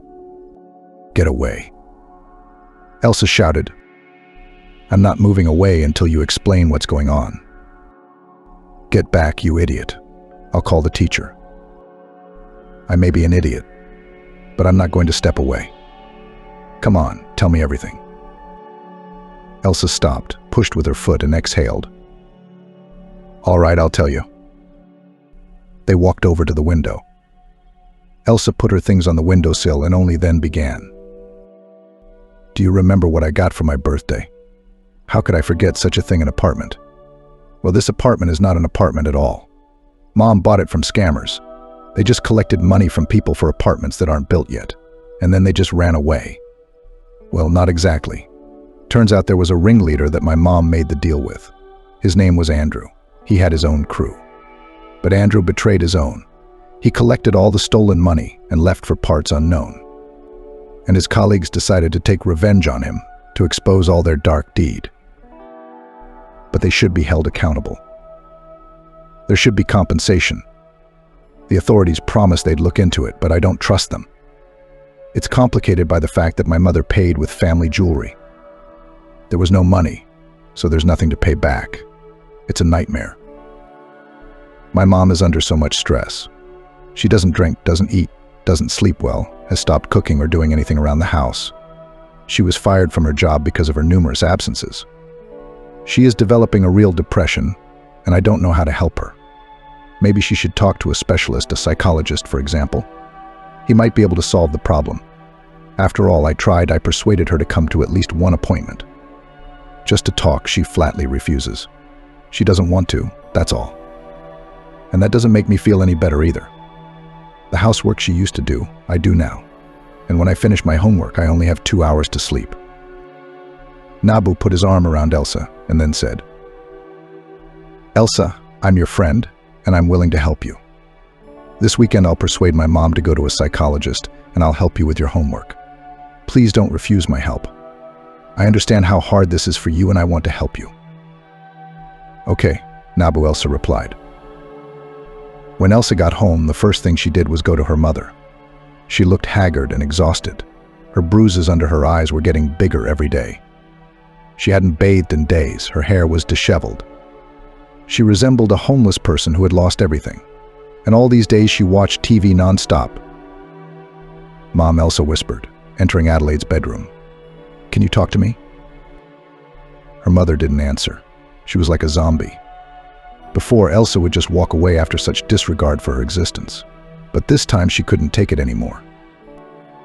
Mother, Elsa screamed, Mother. Adelaide didn't turn her head. It was as if she had lost her hearing. Elsa sobbed amidst only the annoying voices of reporters and journalists from the television.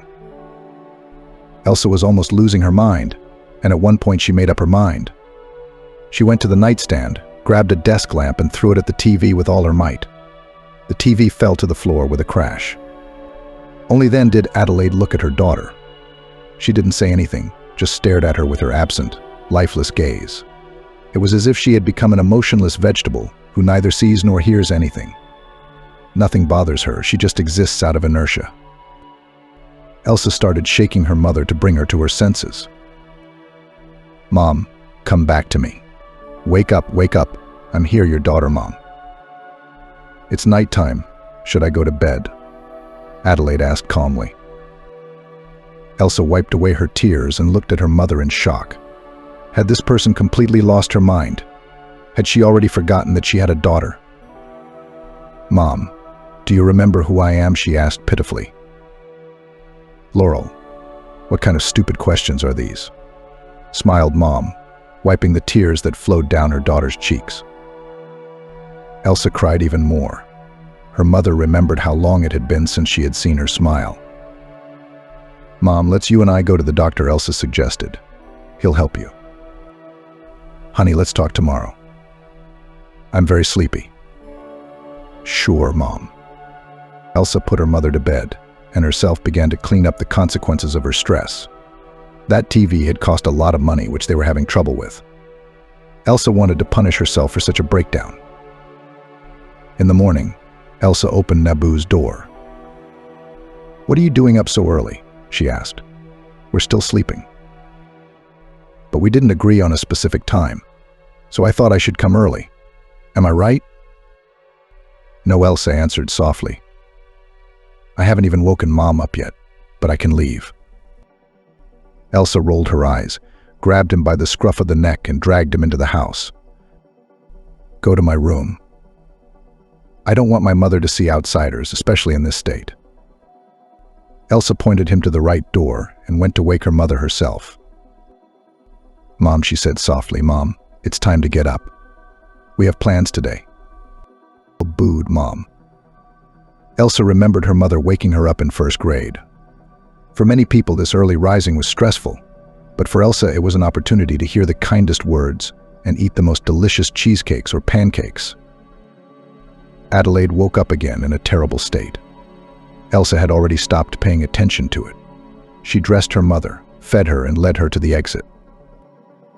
"I'll get the keys now and come back," Elsa warned her mother. However, Elsa cleaned up a bit. She ran to her room where Nabu was. "If you haven't had breakfast, there are a couple pancakes in the fridge," she turned to her friend. "Wait for me here. I'll be back in an hour. With or without Mom, I don't know yet." "Will do." Captain Nabu tried unsuccessfully to defuse the situation. They sat in the psychological center for an hour. They were invited to an appointment. "Good afternoon. We are here, and you." Elsa introduced herself and sat her mother on a comfortable soft chair. "Good afternoon. Yes, just one remark. I will need to talk to your mother personally." The psychologist addressed Elsa personally. "But I should explain the situation, right?" "That won't be necessary. I'll find out everything myself. Don't worry, your mom will be fine." Elsa thanked the psychologist and left the office. In the waiting room she was offered coffee, but Elsa refused, so there was too much anxiety in her life. "What's up?" Nabu wrote to her. While waiting for Mom. "No news," Elsa typed to him. "Everything will be fine," he replied. Half an hour later, a psychologist came out to see Elsa. The specialist was excited. "Well, what is it?" Elsa asked in a trembling voice, jumping up from her chair. "Your mother's condition is extremely serious. She has a prolonged depression. Her brain is so unwilling to accept reality that it blocks out many memories and external stimuli. She can often talk like a 5-year-old, so she's trying to protect herself from everyone and everything.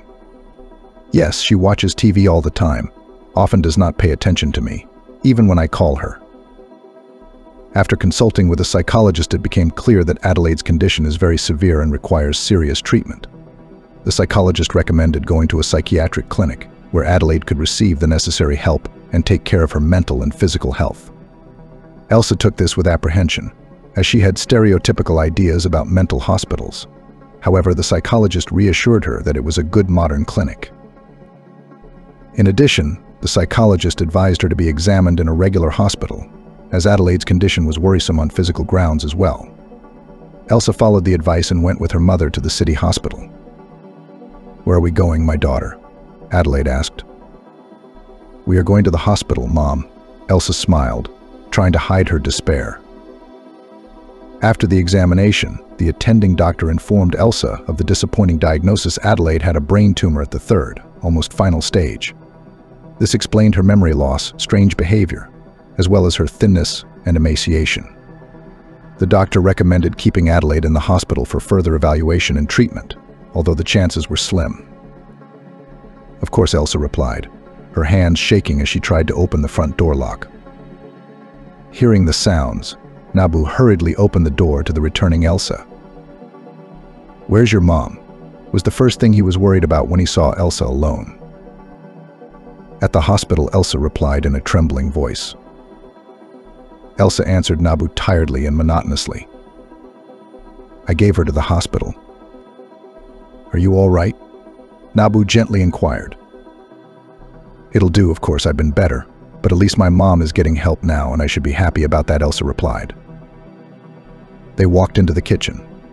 Elsa put the kettle on and sat down at the table, covering her face with her hands. I'm sorry, Nabu tried to support her. Remember when you said not to mess around in your apartment? Elsa looked at him tiredly.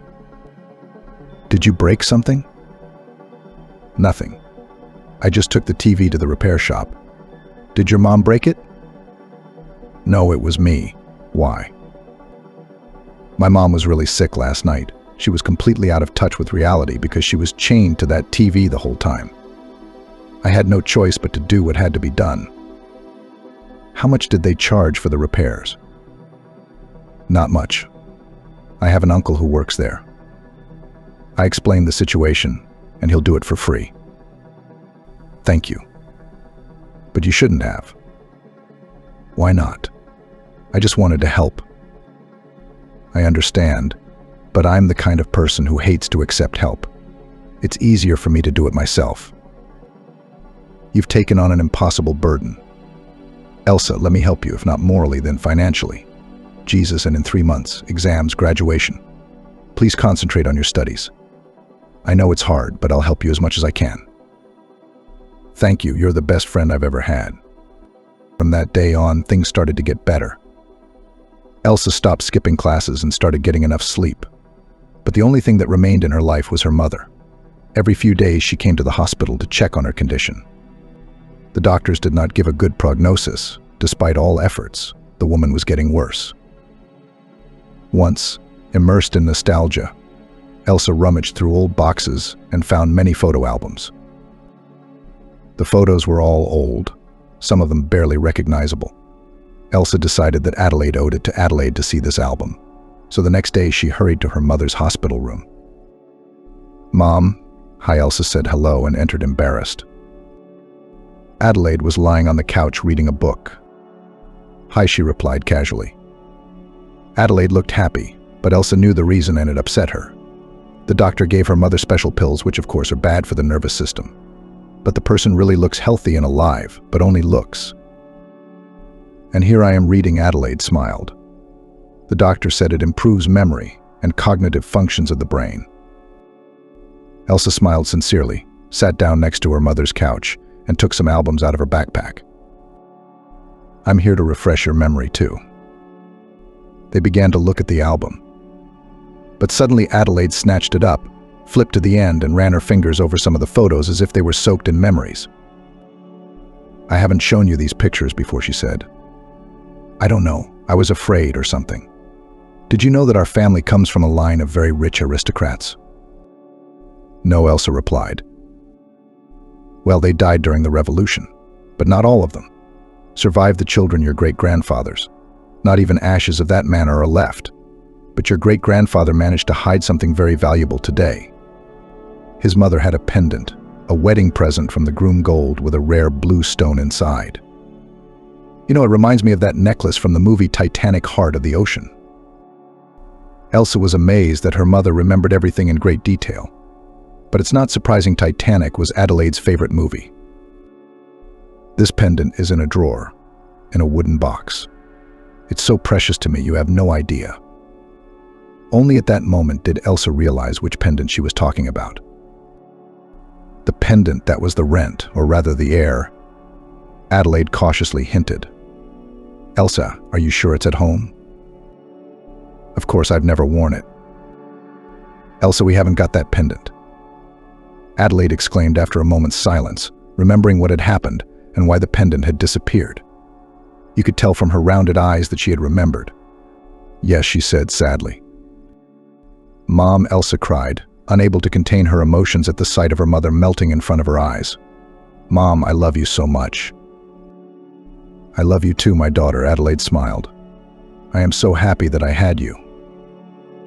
Elsa came out of the room with her mascara running and met the doctor talking to the girl at the reception desk. My mother, how is her condition? She inquired, wiping her moist eyes. The doctor looked at her with a serious look, and then suggested that she go to a less crowded place's office. "We're doing everything we can, but the disease is progressing," the doctor informed her. But how is that possible? Elsa tried to find out. She was fine until a month ago, and now her condition is getting worse. What's the cause? We can't say for sure. It could be a genetic condition that developed under stress. Your mother needs support and care now more than ever. Will this help? It'll help her morally. But I don't want you to get your hopes up. The prognosis is bleak. We're doing everything we can, but a good outcome is unlikely. You have to be prepared for that. Elsa nodded. I'm terribly sorry, the doctor added. Your doctors, do something, I beg you. My mom is still young. She has to live. I promise you, we will do everything possible from our side. And from your side, we are waiting for support and moral help. I heard you. Days passed. It seemed that there were not 24 hours in a day, but only 2 miserable hours, which Elsa spent on trips to her mother. Adelaide was fading before her eyes, and from a cheerful hostess who could cook anything in the world, there was only a semblance of that kind mother. She began to eat less. She had no desire to speak or have contact with people. Even her own daughter, Adelaide, often ignored her, pretending to be asleep, even though everyone knew she was awake. This took a heavy toll on Elsa's psyche and physical condition. Her grades deteriorated again. The exams were only months away. Days turned into weeks, weeks into months, and in 3 days Elsa's graduation was due. She was already determined to spend it without her mother, as she had dreamed, but she did not suspect that fate was preparing for her a much more difficult test. Elsa borrowed money from a friend and bought herself the cheapest dress 2 weeks before the prom. She made it look good, and it looked even better than the dresses in the bridal salon. Elsa was proud of herself. Are you ready to graduate yet? Nebu texted her at night. You know, this graduation would have brought me a lot more positive emotions if it wasn't for the situation with my mom, Elsa replied to him. I understand, and hang in there. Remember that I'm with you. However, even this support didn't save Elsa at a crucial moment. At 3 a.m., she received a call from the hospital. The tired voice of the nurse on the phone said, "Your mother was very ill today. We had to perform an operation. We fear that she may not live to see the morning." Elsa jumped out of bed, and 10 minutes later she was rushing to the hospital. She rushed into the room and saw her dying mother. She was lying on the couch breathing through a tube. "Mom," Elsa whispered, approaching the closest person in her life. "Mom, I'm here." "The cancer's about to get her," the doctor said behind her back. "She may not recognize you anymore, but you try." "Mommy, it's me, Elsa, your daughter, remember?" she cried, clutching her mother's hand. "Elsa." Adelaide marveled. "Elsa, my daughter." "Yes, Mommy, your daughter," Elsa replied in a trembling voice. "I remember you," the woman smiled and coughed. "Sweetheart, he's taking me away." "Who's taking you away? Who's taking you, Mommy?" "God, he's already waiting for me. When I was asleep, he told me to say goodbye to you." Elsa turned away to hold back the cry that burst from her chest. "Say goodbye," she smiled through the tears rolling down her cheeks. "Well, let's say goodbye." "Laurel, I love you." Adelaide moaned hoarsely. You could see how hard it was for her to speak and strain her voice. "Mom, I love you too." Kissing her hands, her daughter said. "I don't want to die," the woman sobbed in a low voice. "But you know I believe in the heavenly world. If God wants me to, I will do his will. I'm so afraid of oblivion, of this eternal darkness." "Mom, you're going to the most wonderful place. Only good people go there, and you're going to go there. It's going to be so warm and fun." "I want warmth. I'm cold." "Yes, Mommy, it will be warm and there will be no suffering. You'll meet your mommy, you'll meet your daddy. It's the most incredible place on earth." Elsa noticed that Adelaide was no longer answering. She lay with her eyes open, staring up at the ceiling. Mom, Elsa tugged at the woman. Mom, she switched to screaming as she continued to rock her. Elsa didn't want to accept what she saw with her own eyes, but through the piercing pain she squeezed her mother's hand and leaned into the still cold body from which her soul had fled at that moment. Mommy, Elsa whispered, swallowing the lump in her throat. I love you so much. There were so many tears that the entire sheet enveloping her mother was instantly wet, as if it had just been washed. The pain Elsa felt at that moment could not be described. It felt like someone was slowly squeezing her heart. Her chest ached wildly, and she wanted to scream, but there was no strength to do so. The machine beeped sharply. The doctors rushed into the room and stopped a few centimeters from the couch on which the late Adelaide was now lying. They dared not move. Out of respect for their daughter, they stood with their hands clasped together and heard the quiet sobs of Elsa, who could not tear herself away from her mother's body. Elsa didn't know how much time had passed, minutes or hours. Someone put his cold hand on her shoulder. Elsa, you have to go, a man's voice almost whispered. Elsa stood up, staggered, and stepped aside. 3 medics covered her mother's body with a black blanket, disconnected her from the life support machines, and took her to the morgue. Someone was whispering, saying something to Elsa's face, maybe ordering her. But she didn't react. When she was almost forcibly removed from the room, she woke up only in the waiting room. Before that, she felt as if she were in a dream. Now it was like she was alive again. Are you okay? The nurse sitting next to her asked. Elsa did not answer. She had no strength for anything. Would you like a cab? The nurse offered kindly. If it's not too much trouble, Elsa replied. Ever since she was a child, Elsa had wondered why it always rained on mourning days. Does the weather know when to cry and suffer? On this day, standing outside the temple where her mother was being buried, Elsa thought about it. It wasn't just rain, it was a real downpour. Nabu was standing beside her, holding an umbrella. At this moment, while all the graduates were celebrating the beginning of a new life, Elsa was saying goodbye to a huge part of her former one. A coffin was carried out of the temple, carried to the hearse. Elsa never would have thought that her high school graduation would be remembered by this particular event. The pink dress she had purchased for graduation looked eerie among the black mass of people. The relatives of the late Adelaide were leering at Elsa and her outfit. I hope at least my mom likes me dressed like this, Elsa remarked. Your mom would like you to be in a dress like that, Nabu said confidently. I'm sure she would love it. Or maybe I'm just too young and stupid to realize the seriousness of the situation, Elsa thought. I still can't accept the fact that I am an orphan at the age of 18. Nabu did not answer, realizing that words were useless now. Instead, he moved closer to Elsa and hugged her as tightly as he could. I am with you, he said quietly. Adelaide was buried. A part of Elsa went underground with her forever. Things would never be the same again. Elsa will never be able to eat her mom's delicious cheesecakes or laugh with her again. There won't be those heartwarming conversations on Friday nights in the kitchen when watching a movie. Elsa will never see her mom's smile again. All of that is lost forever. Elsa walked home to the hoot and holler of drunken teenagers celebrating graduation to the clatter of fireworks and the enthusiastic shouts of her parents. She wrapped herself in a warm sweater and raced home as fast as she could.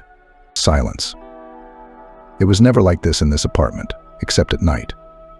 And now it was almost night. So Elsa imagined that her mom had just fallen asleep and she couldn't sleep. She brewed some strong tea, took out an old album from the closet and began to leaf through page after page. Her breathing became ragged and her fists clenched with anger when Elsa saw the pendant on her grandmother's chest. I'm there, Mom, she whispered proudly and confidently. I'm there for you where the gap is.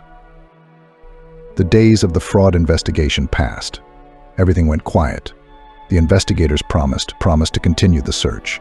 But Elsa already had little faith in these words. It was time to send applications to various universities. Many of her classmates decided to stay in their hometown, following the proverb, where I was born, there it came in handy. But this story was definitely not about Elsa. She was determined to move, and not to an ordinary city on the outskirts, but directly to the capital. Nodding. Nabu continued to rock Elsa on the swing, but was clearly upset by this news. Why do you have to go there? Stay here, he urged. What's keeping me here, or who's keeping me here? Elsa sighed. My mom is dead. I'm an orphan. What about me? Nabu remarked resentfully. Elsa paused the swing and looked at him.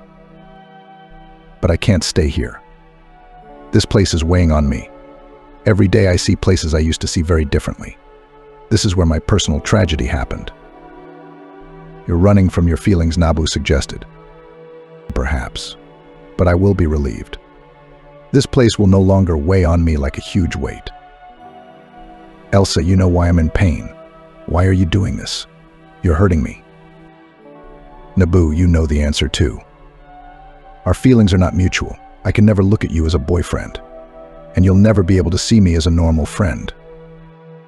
So what? That's it? The end of our friendship? I don't know. I think it's the beginning of something new. The sea is cleaner and more beautiful after a storm. But I am not the sea, and you are not the storm, Nabu objected. The sea is life, and the storm is the tragedy that has befallen me. I will go away. It will be easier for me. All right, Nabu replied resentfully. Do as you please. He cast one last glance at his friend and left with his hands in his pockets. Elsa made no attempt to catch up with him. She realized that this was truly the end. Nothing could save their friendship anymore, if it could even be called friendship at all. Nabu had just been chasing her all these years. She had turned it into a game called friendship. Elsa realized she was hurting the guy badly, but there was nothing she could do about it. She couldn't reciprocate, no matter how good he was. No matter how many good deeds he did, she would never look at Nabu any other way than as a friend.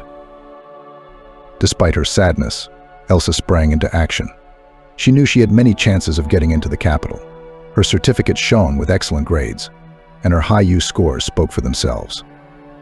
In addition, she knew French as well as a native speaker, all thanks to her mom, who took care of her education in time. Thank you, Mom, Elsa said, sending her documents to 5 selected universities in Moscow and looking up at the ceiling. All that remained was to wait for an answer. Elsa realized that some of the universities would definitely accept her, so she didn't waste time and started selling the apartment, which she needed to get rid of as soon as possible. Could you repeat, please? Why do you want to sell the apartment? Asked the woman at the viewing, who looked like a formidable and fair businesswoman with a straight posture and an extended neck. I'm leaving for Moscow for good, so I don't see the point in leaving my property here, Elsa explained calmly. Yes, but this apartment is not worth 10 million, 3 million at the most. Do you agree? No, Elsa answered firmly. You said that bargaining is appropriate. And this is not bargaining, but a desire for freebies. You've reduced the price by more than half. Are you out of your mind? The woman snorted and headed for the exit, tapping her heels. At this rate, you sellers won't find buyers, she said, and slammed the door loudly. However, Elsa did not suffer long with the apartment. Soon found people who were happy to buy it at an attractive price. These people turned out to be a young couple looking for a good apartment to renovate to their liking. Sergei, and the kitchen is great. Admired the girl. It will not have to be repaired. It will fit perfectly into our concept. Yes, dear, that's right, said the tired husband. When can we come over? He turned to Elsa. I'm leaving here in a week. The documents will be ready in a couple of days, she answered. First you pay half of the amount, and then another part. When I give you the keys and leave. That's fine with us, said Elsa. Then write to us as soon as the documents are ready, the girl smiled. It's a deal. 3 days later, Elsa received letters from the universities. Each of them approved her application and gave her an opportunity to get free tuition. Elsa decided to choose the most prestigious option, Moscow State University. The letter also said that she would be provided with a dormitory. So now Elsa didn't worry about housing.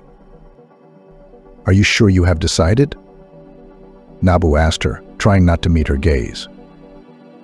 Sure, Elsa answered confidently, and with a smile as she left the house with her suitcases. Elsa, before the new tenants arrive, can I talk to you? Elsa nodded and they moved aside to the bushes. Elsa, Our last meeting didn't end well, Nabu said. But I don't want you to hold a grudge. I don't like that kind of innuendo. And yes, I've already realized that I behaved wrongly. I shouldn't have pushed you so hard. I always knew this friendship would always be just that. A friendship. I'm so sorry. You're a fool, Nabu. I'm not the least bit upset with you and never have been. I know you're sad to part with me, but I'm sad too. I want to leave this place, but I don't want to leave the people who live here. These bright, friendly friends, neighbors, and regular passers-by. This town will forever be etched in my memory. I will miss this house and these hometown streets. It's really hard for me to part with it, but I have to move on. I'm going into my future and I'm not going to stop. Your mom would be very happy to hear you say that, Nabu smiled. A black car pulled up to the house, the doors opened, and the same young couple walked up to Elsa and Nabu. They were anticipating the moment when they would be handed the keys to their apartment. Good afternoon. George said hello. We're ready to move in now. How are you doing? Elsa pointed to her suitcase and her car on the sidewalk. Ready to move in too, she replied. In that case, check the balance on your card. All the funds have already been transferred, George said. Elsa opened her phone and confirmed what the man had just said. Then she took the keys out of her pants pocket and handed them to him. Good luck, Elsa said goodbye and headed to Nabu's car that was to take her to the airport. They made it there without any adventures. Nabu helped Elsa to check in the tickets and drop off her luggage. When they announced the boarding to New York, Elsa noticed a tear rolling down Nabu's cheek. But the guy immediately brushed it away and pretended that he was not sad at all. Is everything all right? Elsa asked quietly as they stood in line. Yeah, thanks for being my friend, Nabu replied and poked her in the shoulder. I'll still be here. Yes, of course you will. Pulling a smile on his face, he said. They approached the stewardess who was checking tickets. This is the end of our journey. Goodbye, Elsa, Nabu said and left without waiting for her friend's reaction. Elsa walked to the plane through the aisle and kept thinking why. Why is Nabu the only person who didn't turn his back on her? Who helped her to the end? Elsa couldn't believe that their friendship had come to an end. But as she had suspected, it was obvious. Welcome to MSU, said the girl who accompanied Elsa to the dormitory. You'll be living with me and one other girl. You'll like it. We're very friendly and fun. Elsa was not eager to participate actively in student life. She didn't care about parties or assemblies. She only came here to study, and she was driven by revenge. They entered a spacious room. The walls were painted a basic beige color. They were decorated with 3 paintings and embroidery. But what Elsa liked most of all were the dream catchers above each bed. Oh, I think I forgot to introduce myself, laughed the attendant, Elsa's roommate, Chris. And I'm Elsa, she repeated, sitting down on the bed and marveling at the softness of the mattress. I didn't think that this place would be so comfortable. I usually imagined a dormitory with cockroaches and dirty floors. They can be said another neighbor, sitting on her bed and filing her nails, but not in our building. This place is really clean and orderly, so don't think you can bring guys here. I don't, Elsa said, embarrassed. Can you study here? Chris changed the subject to avoid an argument, pointing to a chair by the window. Actually, when we came here with Muse, this room looked terrible. But over the last 2 years, we've made it up in no time. So you're already in your 3rd year? Elsa guessed. Yes, I guessed, Muse replied grimly, continuing to file her nails. See that embroidery on the wall? Chris tapped her on the shoulder. That's my work. It didn't take long for Elsa to get used to the new place. Chris did turn out to be very friendly, just like she said she would be. But there was a problem with Muse. She didn't make contact. It seemed that she was disgusted by the mere sight of Elsa. Elsa did not understand the reasons for this dislike, but accepted the character of her neighbor. On the 1st of September, school began. Elsa did not fully understand the essence of the specialty hotel business, but she has always been attracted to the profession related to hotels and service personnel. In the future, she wanted to open a hotel herself. Every evening when tired Elsa returned from classes, she sat down at a desk, opened a textbook on financial literacy, and wrote everything she could. After 3 months of such labor, she figured out where to invest the money from the sale of the apartment. All these months she spent the minimum on food and personal hygiene products. She had about $1 million left, which had to be hidden somewhere. But Elsa decided not to mindlessly invest the money in a bank account. She went a smarter way, invested in currency. In the future, under favorable circumstances, it was possible to get much more than it was in the beginning. And since Elsa didn't really need the money yet, she took the risk. "Where is Muse?" Elsa asked when Chris entered the room. It was 11 p.m., and Muse was still not home. "She's still at work," replied a tired Chris. "We have an internship right now." "Where do you work?" "In the Hotel Mirage on Novokuznetskaya. They take only from the 3rd year. But we didn't even find out, we just needed somewhere to get an internship. To be honest, Muse and I don't plan to work in hotels. My uncle made me, for example. By the way, this uncle took us on an internship. He owns the hotel. Can't your uncle hire you?" "And me unexpectedly?" Elsa was surprised. Chris raised her eyebrows in surprise. "Why you?" "But I need a job, and this would be a great option. Especially I, unlike you and Muse, want to work in hotels in the future." "Well, if that's what you want, I don't think my uncle would mind, but I'll have to ask. Let me go tomorrow and find out." "Wonderful, thank you." Elsa lay down on the bed and tried to sleep, but failed. The fragments of her mother's death and the image of that pendant reappeared in her memory. Her blood boiled with anger, but then she managed to pull herself together and shut down. "Elsa. Elsa." A familiar voice called out from the university. Elsa stopped and turned around. Chris was running towards her with some paper. The neighbor stopped, barely out of breath. My uncle, gave you permission to come for an interview." "Do you have to interview for a cleaning job?" Elsa joked. But of course Chris didn't get the joke. "A job is a job, but I'm sure you'll be hired. They are just short of staff. One show administrator quit because she was pregnant. By the way, get this, she got pregnant by a hotel employee, and they weren't even married." "I feel like my life won't be boring when I go to work at this hotel," Elsa said. "Oh, there will be so much gossip." "Thank you, Chris, I'll go there tonight."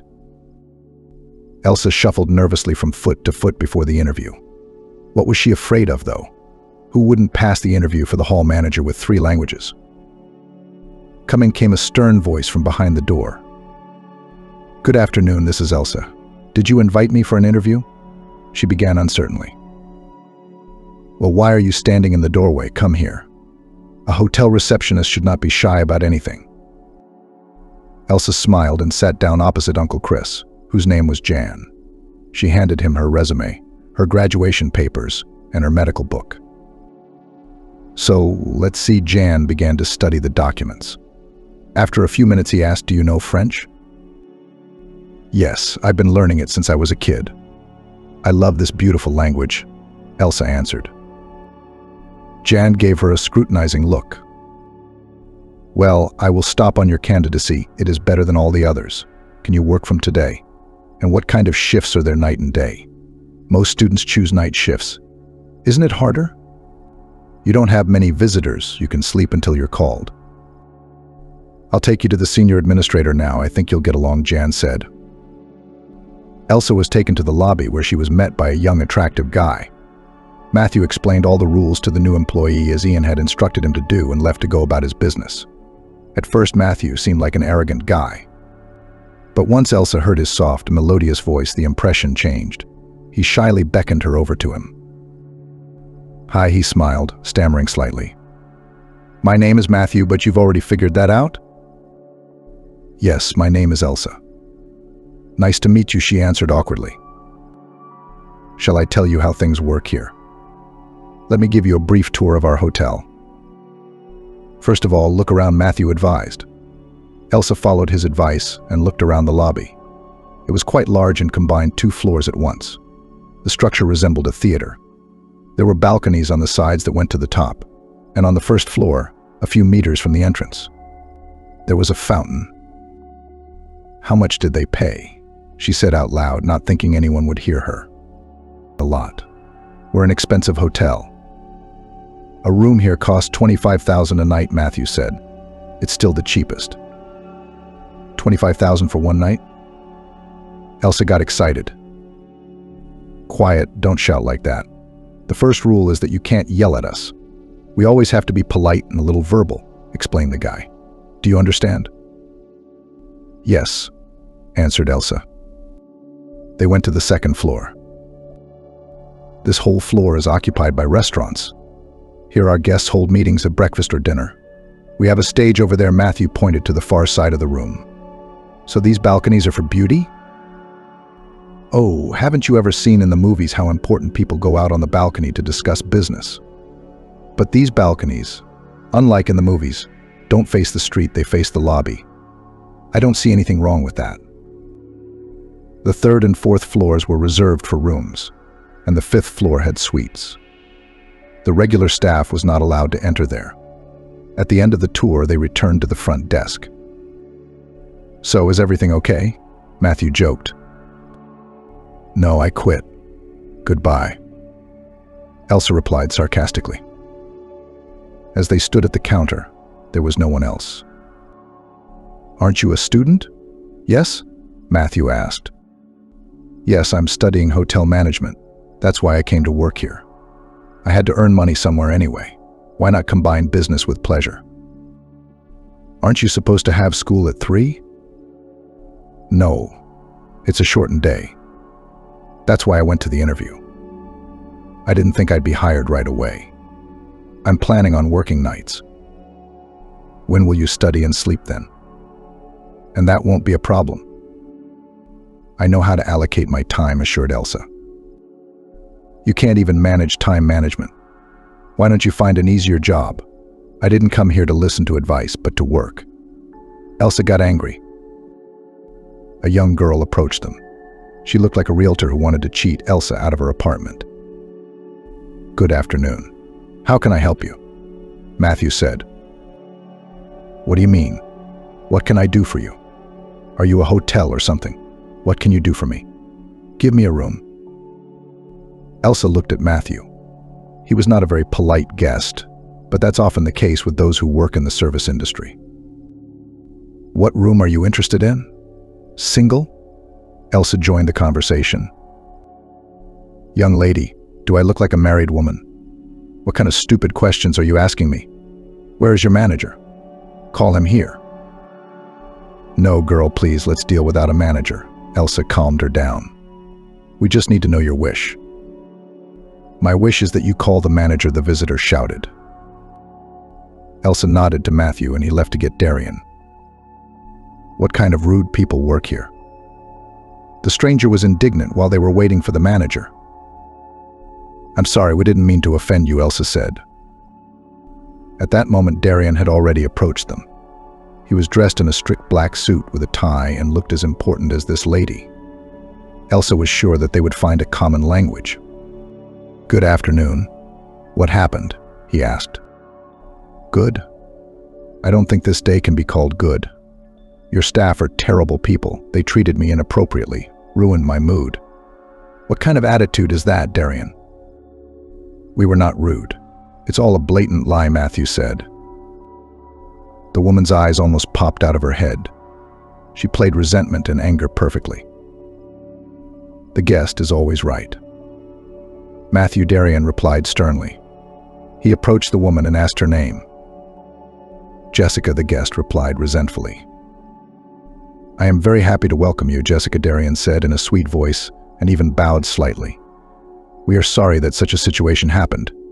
We would like to express our deepest apologies and offer you one of the best rooms in our hotel. Jessica immediately broke into a smile. I guess that's what she wanted. We'll have our staff make the arrangements right away, Darian smiled. Yes, Matthew? Yes, Darian. Matthew gave Elsa a little push and began to organize the room. In a couple of minutes, everything was ready. Have a nice vacation. Darian wished his guest. As Jessica disappeared into the elevator, Matthew rebelled. Darian, why did you do that? Why didn't you believe us? Jessica is a very famous person. She's the one who forms opinions about hotels. Have you ever wondered why we're rated the way we are? That doesn't mean she can treat us like cattle. So Matthew, to her, you're inferior, as crude as that sounds. And it is my duty to punish you, Darian said. Punish you? For what? Elsa began to resent him. We have done literally nothing. I have no way to check it. You're both staying on night duty, scrubbing floors. What am I, a maid? Elsa was indignant. I was hired as a junior administrator. If necessary, you'll be a maid and cleaner and anything. Be thankful that I didn't fire you, Darian answered indifferently and left, not wanting to continue this unpleasant conversation. The hands of the clock were approaching 11 o'clock at night. Chris had already asked Elsa about her absence from the dormitory. Elsa had to answer honestly she was grounded. Elsa felt eerily uncomfortable sitting on the hard chair in the lobby. She didn't understand why she was being punished for nothing, like a schoolgirl. 15 minutes ago, Matthew had left to go to the store to get food. Silence reigned in the lobby. Only the murmuring of the fountain broke the silence. Elsa felt very ill. It must have been a lack of food in her stomach. She appeared to the circumstance that she had several millions in her account, and she was wasting her nights sitting on a horrible chair in a hotel. Not the kind of job she'd dreamed of, and Matthew was still gone. And because of the darkness, it was getting scary to be alone in such a large room. Elsa blinked a couple of times because she couldn't believe her eyes. You're a Canadian citizen, she said, trying not to panic and pretending that everything was all right. Yes, that's right, the man replied with an accent. He was good at impersonating a foreigner, but Elsa already understood everything. Do you mind if I move the lamp a little closer to you to make sure it's you? She asked. Of course. Now Elsa was definitely sure that it was the man from the orientation. She quickly finalized everything and gave the number to the guest, who of course had changed his name. After a sleepless night, Elsa returned home to sleep it off. She didn't go to school that day. However, before she fell asleep, she called Chris to her and told her everything. And he's at our hotel right now. Oh, Chris. Yes, and I need your help, Elsa whispered. You're going on shift today, right? Here, he's staying in room 306. I want you to follow him personally and find out something. There's a reason he's staying at this hotel. I'm sure he's up to something. Chris listened to her friend very carefully and took her words seriously. The situation did look suspicious. Perhaps this man was a danger to the hotel guests and staff. She promised Elsa that she would follow him and try to find out as much information as possible without attracting too much attention. Safety was the top priority. Elsa didn't wake up until late afternoon. It was 6 o'clock on the clock. She got up because of the terrible headache that had been plaguing her for the last hour. She drank some water, swallowed some painkillers. A few minutes later, Chris burst into the room. She was worried about something. Chris, what's wrong? Elsa asked, seeing her friend pacing back and forth. I'm just trying to figure out the best way to present this to you, Chris said, walking over to Elsa and sitting down next to her on the bed. Anyway, I found out what you asked. You were right, something is up. I pretended to be a cleaning lady and went into his room. And while I was dusting, I heard him talking on the phone. At first he was speaking in some foreign language. Of course I didn't understand anything, but then I heard the phrase tomorrow at 7 in the conference room, this he said in English. I have no idea who he was talking to, but that's all I found out. Thank you, Chris, Elsa nodded. I'll go there tomorrow. The next day Elsa stood at the front desk and looked only in one direction the whole time, toward the conference room. Where are you looking so intently? Did I miss something? Matthew asked her. What time is it? Elsa asked nervously. 6:55. Any minute now. What? Any minute now. If you're talking about something dangerous, I'll be forced to alert management. No, don't you dare. Elsa shouted. At that moment, people started coming out of the conference room. Tom was among them. Elsa looked hopefully at Matthew. Cover for me, she asked, taking off her receptionist's uniform and putting on her maid's uniform. What are you doing? Matthew said indignantly. I want revenge. If you're my friend, don't get in my way, but help me. Explain it to me. One thing at a time. There's no time, I have to go. Elsa took the pre-prepared tea set and went to the hall. Elsa's palms were sweating, but she walked, firmly realizing that this was her chance. The very moment when she could get her revenge. She didn't yet understand what she would do or how she would do it, but she knew for sure she would win. She entered the hall under the pretense of being asked to bring tea to the guests. The guards let her through. When she entered the hall, she immediately analyzed the situation.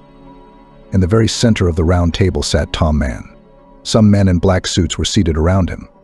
Tom was saying something in bad French. Elsa couldn't make out the words, because he kept stuttering and sometimes talking nonsense. It was like the babbling of a 2-year-old child. He obviously didn't know French, it was obvious. At last Elsa could understand what they were discussing, or rather trying to discuss. It was about building a whole network of business centers in New York and Paris. All of Tom's colleagues were apparently French. You could read the bewilderment on their faces. When Tom confused words, he should have had an interpreter. But apparently there wasn't enough money for that. Elsa seized the opportunity and approached one of the Frenchmen with an offer of tea. As she leaned over to pour the tea for him, she smiled kindly and whispered quickly to him in French. Act as if I were just talking to you. This man, Tom, is not who he says he is. He's a crook. Don't make any deals with him. Elsa felt the other people in the room begin to squint at her. The Frenchman she was talking to took her advice and pretended that he hadn't heard anything, that they were just discussing tea. He smiled at Tom with the most genuine smile he was capable of. Elsa hurriedly removed herself from the hall. She had excellent hearing, and the walls were quite thin. Therefore, Elsa heard the voice of that Frenchman who said, I am very interested in your proposal. But before signing a contract with you, give me a few minutes to think it over. The Frenchman walked out of the hall and noticed Elsa signaling him from the right corner. They retreated to the staff room. It was there that Elsa decided to expose the fraudster. She took out her cell phone and began showing French various news publications. She took newspaper clippings out of her pockets and showed him a photo of her mother, who had passed away because of this madman. The Frenchman was horrified by what he saw, but there was no need to create panic. Tom might get suspicious and go into hiding. This could not be allowed to happen. He decided to go to the hotel manager. Elsa went with him to translate in case of emergency. Jan, oh my God, call the police. Elsa advised him. He'll soon get suspicious and run away. Then we'll never catch him. There's a man like that under the roof of my hotel. That would be such a blow to my reputation, John objected. All the more you should organize the capture of a criminal who destroys people's lives, said Elsa firmly. After a short thought, Jan listened to Elsa and called the police. In front of the astonished guests, the police officers handcuffed Tom and took him for questioning. The Frenchman almost kissed Elsa, trying to thank her. She saved him from such a terrible deal. Surely this crook was already up to something. The next day, when Elsa came to work, she saw a gorgeous bouquet of red roses on the table. Who is this joy to whom? She asked Matthew. It's from your French admirer, he answered. He is waiting for you in the main hall. Elsa held the bouquet to her nose and almost fainted from the fragrance. The flowers contained a note, Mademoiselle, waiting for you in the hall. It was written in French. Elsa immediately rushed to the hall to meet the Frenchman who had given her such a wonderful surprise. He was sitting on a blue sofa and looking at the floor. Are you waiting? Elsa said hello. He immediately jumped up, started kissing his savior, saying many compliments to her. They sat down on the sofa, and the Frenchman was finally able to introduce himself properly. My name is Bernard. I am so glad that fate gave me you as a rescue. I don't know how it would have turned out if you hadn't arrived in time. The collapse of our company, the disgrace of France, would have been a real horror. Elsa was indignant, laughing at his endless exclamations. Tell me, why do you know French so well? He admired. It is the first time I meet a young American woman who speaks our language as if it were her own. Thank you, Elsa replied with a smile. I've known French for a long time, and my mother taught it to me as a child, so I've been familiar with the language since I was in diapers. It was easy for me to learn. I'm really a native speaker now. After Elsa began to tell him the story of her family, about the tragic death of her mother, about how badly things turned out when they met this horrible man. I can't imagine what you're experiencing, the Frenchman admitted. But we finally managed to catch this fugitive. I'm sure he'll get a big sentence. He's cheated a lot of people. Yes, that's his only talent, replied Elsa grimly. I cannot know how you feel now, but I can guess how you will feel after my proposal, Bernard continued. Elsa perked up her ears. The beginning sounded interesting. Because of these circumstances, and with your knowledge of French, I would like to invite you to an internship in France. There I will pay for you to attend university in any specialty you wish. This is a great opportunity to move there and a chance to stay there forever. Tell me, would you like to visit Paris? Elsa's eyes lit up. Of course I would. How could you refuse something like that? I knew you'd say yes. You're a very clever girl. I rarely meet such good and conscientious people. You know, there's a reason I invited you to Paris. I asked the hotel manager to give me some information about you. He told me your last name and I understood. I know one of your relatives living in Paris, said Bernard. Come on, hesitated Elsa. This simply cannot be. All my relatives are in America. Although Elsa remembered about that old album and the stories of her mother. She had said that only her grandfather had survived the revolution. But what if he wasn't the only one who survived? Maybe there really were relatives left behind who ended up emigrating to France. Oh, I see you have a mini concilium here. John smiled at them. Allow me, Elsa, to express to you the deepest gratitude from the entire management of our hotel. You have saved our reputation. That's right, the Frenchman confirmed with a smile. Did you know, monsieur, that this mademoiselle has aristocratic roots? No way. It was Jan's turn to be amazed. Really, Elsa? Well, yes, she was embarrassed. If you are interested, here. Elsa opened the gallery on her phone and showed them both a picture of the medallion and some old group family photos. I reshot them from an album. How interesting. Ian shook his head. So what are you going to do now? I'm trying to persuade her to come to France, replied the Frenchman. Don't doubt it, he turned to Elsa again. I'm not just telling you all this now. I contacted your relatives as soon as I got some information. He worked as a designer, and now he's retired. I must introduce you. Go ahead, make up your mind. It's an opportunity. Elsa didn't hesitate for a second. There was nothing else holding her here. She had already said goodbye to her friends from her hometown, and in New York had not yet had time to find real friends. I agree, she said after a moment of silence, almost shouting, which frightened the Frenchman very much. He even clutched at his heart. You do not want to think about it. The flight's tomorrow. Can't you think of anything else? Bernard asked her. You don't want me to go, do you? Elsa grinned. You saved my business. How could I not want that? And your relative, he's already just waiting for you. You decided so quickly? I didn't think it would happen so easily. Bernard was surprised. I have nothing to look for or to wait for.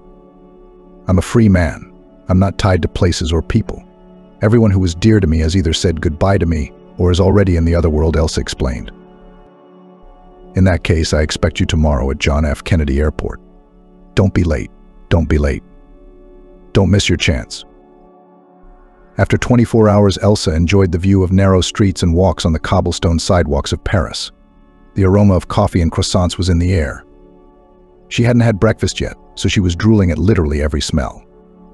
The French really are real cooks. The cab driver decided to show her around the city without charging her extra. He even gave her a mini tour. This is the iconic Eiffel Tower. And this is the cafe from Emily in Paris. And this is the office building of that perfume. Elsa couldn't believe she was in this fairy tale, and only a day ago she was suffering from lack of sleep somewhere in cold New York. Here the sun was shining brightly, promising a wonderful day, many wonderful day. They pulled up to a 4-story white building. Its entrance was in a courtyard, so Elsa walked on her own. But she didn't have to think about where to go or what to say. At the gate stood an old man in plaid pants and a jacket with a boatie. Elsa intuitively realized that she needed to go to him. "Good afternoon, Elsa," greeted her in French. "I am glad that you finally came and honored me with your visit. Come in." They entered through the gate and then turned left, where there was a door to the so-called entrance. Except it wasn't an entryway at all. It turned out that all 4 floors belonged to a relative from France. She was stunned to hear that. "I'm sorry, I still don't know your name," Elsa said as they entered the living room. "I used to be called Roger," the old man answered in English. "But here I decided to take a different name. For a long time now I've been Robert." "It suits you very well," Elsa complimented him. "Thank you," Robert smiled politely. He invited her to sit down on the sofa, and he began to pour tea. "I'm so glad I found you. I didn't realize I had any relatives left in America." "Just as I did not suspect of relatives in Paris," joked Elsa. "I found out about you completely by accident." "Yes, I see. Bernard told me everything. I'm sorry to startle you with such a question. But you plan to stay in Paris?" "Bernard has offered me an education here. I don't know what will happen, but I've accepted his offer. I don't know what the housing situation will be yet." "Oh, there's no question about that. I have a very cozy apartment almost in the center of Paris, also left by my ancestors. Our ancestors are very special people, I can tell. In fact, they lost a lot after the revolution, moved here, started to build a new life, working part-time here and there. In my youth, I started out as an ordinary worker. But when I was 40, I changed my profession and became a designer." "Yes, Bernard said you were a designer, a former designer. I don't have the energy to do it anymore. My grandson inherited my business and my brand. By the way, he's coming to visit me today from an important meeting. You wouldn't mind meeting him, would you?" "Of course not. I'd love to make new acquaintances." "That's fine. Now I suggest you have breakfast, and I'm sure you're very tired on the road and haven't eaten yet. It's rare to get quality food on airplanes these days." "I couldn't agree more," Elsa smiled. All day long, she and Robert talked about this and that. Elsa told him her story and how she was lucky to be here. Everything really did happen so suddenly. "I was in Paris before I knew it, and only recently I was celebrating my 18th birthday. How quickly time flies," she said. The doorbell rang. Robert went to meet his grandson, and Elsa, meanwhile, quickly grabbed her mirror and put herself in order. "There's my grandson," Robert exclaimed happily as he escorted the embarrassed boy into the living room. "Good evening. It's a pleasure to meet such a lovely mademoiselle." Robert's grandson kissed Elsa's hand. "I'm William. My grandfather told me a lot about you. Are you Elsa?" Elsa nodded in agreement. She was a little stunned. No one had ever greeted her so gallantly before, but she would probably get used to it soon. The French love body contact. "He was buzzing me about some American relative coming to visit him. I couldn't turn down the opportunity to see you," William went on. They got to talking. It turned out that William knew Russian very well. Grandfather always wanted his grandchildren to know their roots. "You know, I've never been to America. I'd like to go there. They say it's fun there.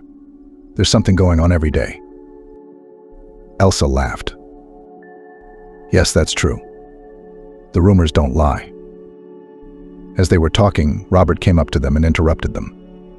He was holding a cloth bag in his hands and crying. "What's the matter with you? What's wrong? Do you need help?" Elsa was concerned. No, Robert denied. "I'm sorry. I let my feelings get the better of me. It's just that this pouch contains something that might worry you." Robert gently placed the pouch in Elsa's palm. She didn't open it right away, afraid of what she might see. She untied the black ribbon and slipped her hand into it. She fumbled for something glass or metal. Her curiosity couldn't wait any longer. She looked at what now lay in her hand. A gold pendant with a bright blue stone caused her a storm of emotion. She couldn't control her feelings and cried. It was the same pendant that turned out to be the key to all the events that had happened. It was all about that damn pendant. "Where did you get it?" she asked Robert, stammering. "My good friend Bernard gave it to me and told me to be sure to give it to you. He was given the pendant. During the investigation, the crook kept it in his safe all this time. He didn't even sell it, though he was going to. It's about time they stopped him. It was the only thing of value our family had left. Everything was either burned or looted, and this pendant was lost. At least that's what I thought until now. I am very glad that it is now returning to you as it should." "Thank you," Elsa whispered, and took this heart of the ocean, as her mother called it. From that moment on, Elsa's life took on new colors. She entered the University for International Relations, began to immerse herself in the culture of France, and her desire to see the world grew more and more. All this time she communicated with William. He turned out to be a real gentleman, invited her on dates, gave her flowers. Her first kiss was at the Eiffel Tower. What else could a girl dream of? And soon they were married. Played a loud wedding, which seemed to know the whole of Paris. Elsa was flattered by such attention. She felt special and free. The bitterness of loss faded into the background. Now in her life and priority was her family life. Several years had passed since then. Elsa walked along the rain-wet asphalt, holding the hand of her 5-year-old son Pablo. They had arrived in Russia a few hours ago. William was walking next to her. They were wearing black raincoats and holding umbrellas in their hands. "Mom, what's this for? Why couldn't I stay home?" My son whined the whole way. "It's important for each of us, dear," Elsa explained to him. "In the future, you'll realize it." She took him in her arms. So they walked faster. Soon they reached the very grave 327. It was her cemetery number. The name Adela was visible on the headstone. Because of the dirt, some of the symbols on the headstone had become illegible. However, Elsa felt even in her heart that she was in the right place. Pablo and William stayed back, and Elsa walked right up to the grave. She laid flowers and said, "Hi, Mom. I thought I'd pay you a visit. It's been a long time since I've seen you. Don't think I've forgotten. I was just building a happy family." A light breeze blew on Elsa, which she took as a sign that her mother could hear her. "Mommy, I miss you so much." Elsa cried, bowing her head. "I miss your words, your support. You know I live in Paris now.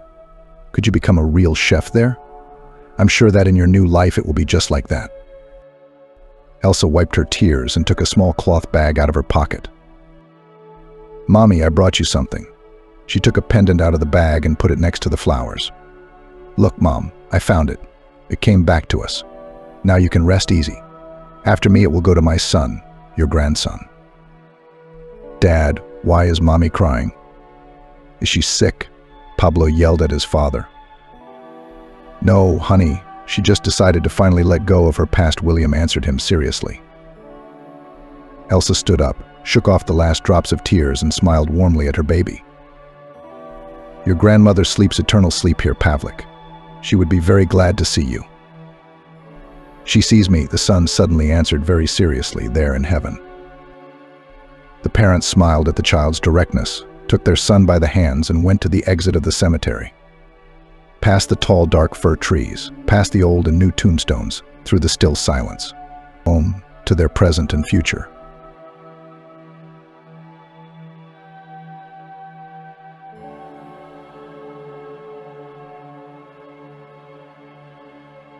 A nurse blew a big deal to a rich man by overhearing his wife talking to her lover, and by breaking the pact. After her husband left the family, Emily was left alone with 2 young children. Frankly, it was a blow, a shock. She had never imagined that there was anything wrong with their family. On the contrary, they seemed happy. And then the woman had a harsh confrontation with reality. Her husband Andrew did not even find the strength to explain himself to her, to talk, to clarify the situation. No, he acted like a coward, like a complete scoundrel. He left quietly, wrote a tiny note, and ran away. In fact, silently packed up all his things and left the flat while Emily and the kids were at the clinic. But who does that? Is that dignified? Is that what you expect from the man you lived under the same roof with, had children with? And this note. Emily will never forget this concision from her ex-husband. I can't take it anymore. I'm leaving simply and clearly, so that the woman did not build vain illusions. It was incredibly, simply unbearably painful. Emily couldn't get it into her head. How could he do this to her, to the children? Of course, she rushed to call, only the caller was no longer available. Andrew hadn't run off in a hurry, silently, to explain himself later. Worse, Andrew didn't just run off into the unknown. He took the family's savings with him, took everything they had. Needless to say, the man did not think to pay child support for his children either. It turned out that the monetary collapse was a much bigger shock than the love betrayal. That pain was only emotional, and in the situation with money, Emily faced complete hopelessness and hopelessness. And it would have been fine if she were alone, but she had children on her hands. They needed to be fed, clothed, and how? The unfortunate woman realized quite quickly that tears could not help her grief. You can sit and feel sorry for yourself endlessly, but this will not bring any changes. Food will not appear in the fridge, and money will not fall on the card. I had to pull myself together and act. Through can't and through don't want to pull herself out of the emotional pit for the sake of the children, for their well-being and happy childhood. Emily couldn't afford to let them down, to betray them as her own father had betrayed her. There were no options. It was necessary to start with the smallest and most obvious. First of all, the young woman decided to move in with her mother in her flat. A small flat in the city, Emily and her mom's inheritance. It could be rented out. There was already some money coming in. In the meantime, she could live in the countryside, in a small village with her retired mom. It's even better for the children. Emily tried to reassure herself. In the air, on natural products. In any case, there were no other options. She couldn't even afford to pay the rent. And to go to work, she had to leave her children on someone. Unfortunately, the queue for kindergarten was still not approaching, and Emily could only dream of hiring a nanny. Now, such a luxury she obviously could not afford. Of course, the village is not a city, but there will be at least some opportunity to work part-time, to put drips, injections. After all, Emily had been a nurse before her maternity leave. It's not ideal. But what is better to stay in the city, and in the near future to go to bread and water, begging? Emily preferred honest labor. That's right, don't be a fool. Mrs. Mia fully supported her daughter's decision. I told you a long time ago that you should move with the children to my place. They'll be at ease here, they'll enjoy the fresh air. There's lots of other kids here. Why bother? There was no other way out anyway. I'm almost out of money. I used the last pennies to pay the rent and bought some minimal groceries. I've already found tenants. Seemed like normal people. I've got my things ready and packed. So there's no turning back, Emily sighed bitterly. The idea of returning to her mother in her native village was not very close to her. What was the point of embarrassing Mrs. Mia, a sick pensioner? She loved her grandchildren, of course, but seeing them occasionally or living and looking after 2 children all the time were different things. I didn't want to impose, to force my mom to solve her problems. Emily was not used to help. She became independent early. So the current circumstances forced the woman to literally overcome her fears and expectations. It's okay, Smith. Everything will be all right, Mrs. Mia rejoiced. You'll see, Mrs. Mia said. Well, it happens. Everyone goes through black and gray streaks in life. Who hasn't been betrayed in this life? You just have to learn from it and move on. Yes, Mum, I understand, Emily replied. I don't have time to be discouraged. As soon as we get here, we'll have to find clients and patients so that we can make some money on top of the rent. I can't just sit on your back. Don't worry. I've already told Aunt Amanda. She'll tell everyone you're here and that you need a job. You know how we are with medical care. So I'm sure you'll find someone quickly. It'd be nice if the neighboring village heard about you. People there have good money. They can afford to pay and hire a nurse. Yes, that would be ideal, Emily said dreamily. Indeed, about 10 years ago, a new township for the rich had sprung up in their neighborhood. Apparently they were attracted by nature, fresh air, a lake nearby. Of course, they needed servants and staff. The rich preferred to hire them in the neighboring villages. You can't travel from the city. 5 kilometers away and you're there. Emily's journey was no more than 3.5 kilometers in a straight line, through a forest path. What are they going to do on a bicycle when there's no snow? So the nurse, of course, hoped that there would be patients for her there too. The well-to-do could afford to pay for medical services. It's always easier to take money from someone who has it. Emily knew that she would still take crumbs from some retired grandmother. She couldn't get over herself. That's her upbringing. So Emily and her children moved to their native land, and at first everything seemed sad, anxious, but in reality, everything appeared in a completely different light. The children, a very tiny 2-year-old Anne and 5-year-old Matthew, took the new home with great enthusiasm. Of course, they were cramped in the flat, but here they have space. Everything is interesting, where now city children could see a real cow, goat, and piglets. All in all, the children were delighted. "Mum, but we'll live here for a while." The son kept pestering his mother. "Yes, we're not going back to town just yet." "No, Matthew, I think we'll stay here for a while," Emily smiled. Her heart rejoiced that the children were happy. Wasn't that the most important thing to a mother? Emily was very worried about her children. Did she have anything more precious than them? So gradually, little by little, life began to get better, to get back on track. There were no more fears, you just had to move forward. Especially since Emily simply had no way out. How could she give up, admit her weakness? Only her husband Andrew was capable of that, but not her. Emily did her best to keep her children happy, to make sure that Matthew and Anne didn't need anything. It's not their fault their mum picked such a lousy father for them, she told herself. It wasn't their fault, and it wasn't their fault, and it wasn't their responsibility. What's more, Mum Mrs. Mia had to be taken care of too. It was only now, living with her under the same roof, that her daughter noticed that she had given up a lot lately. And who would take care of them all but her? Who needs them? So regardless, Emily rolled up her sleeves and got to work. There was a lot of walking, cycling, a lot of socializing with seriously ill people. Of course, it was very exhausting both mentally and physically. But the nurse did not think to complain. Everything was going the way she wanted it to. There are patients who are able to pay for the work the same huge thanks. In such a situation, to grumble and complain is only to anger God. When the first regular clients started to appear, life in general began to shine with new colors. Finally gone that negativity of hopelessness and helplessness. And that was the most important thing. In this rhythm of life, the nurse survived for the 3rd month. Everything suited her. Especially fooled the woman that now was not ashamed to look children in the eyes, not refusing in trifles, for which bail lack of money. One day, Emily cycled to a neighboring village to visit her regular patient, to whom she was giving vitamin drips to maintain her general tone and health. The nurse liked Mrs. Jane very much. She paid well, she could afford it, she joked, she laughed, she didn't look down on the nurse. I've had my share of that. Their relationship was good, even friendly. Emily's mood that day was combative and upbeat. Mrs. Jane offered her a coffee after the drip. She didn't refuse. The women chatted about nothing, about life. Oops. The patient suddenly came to her senses, clearly remembering something. What a crow. I promised to talk to you and it slipped my mind. Emily was very interested. It would be nice if Mrs. Jane could recommend a nurse to some well-to-do neighbor. Something not quite your profile, she said. But she promised to ask.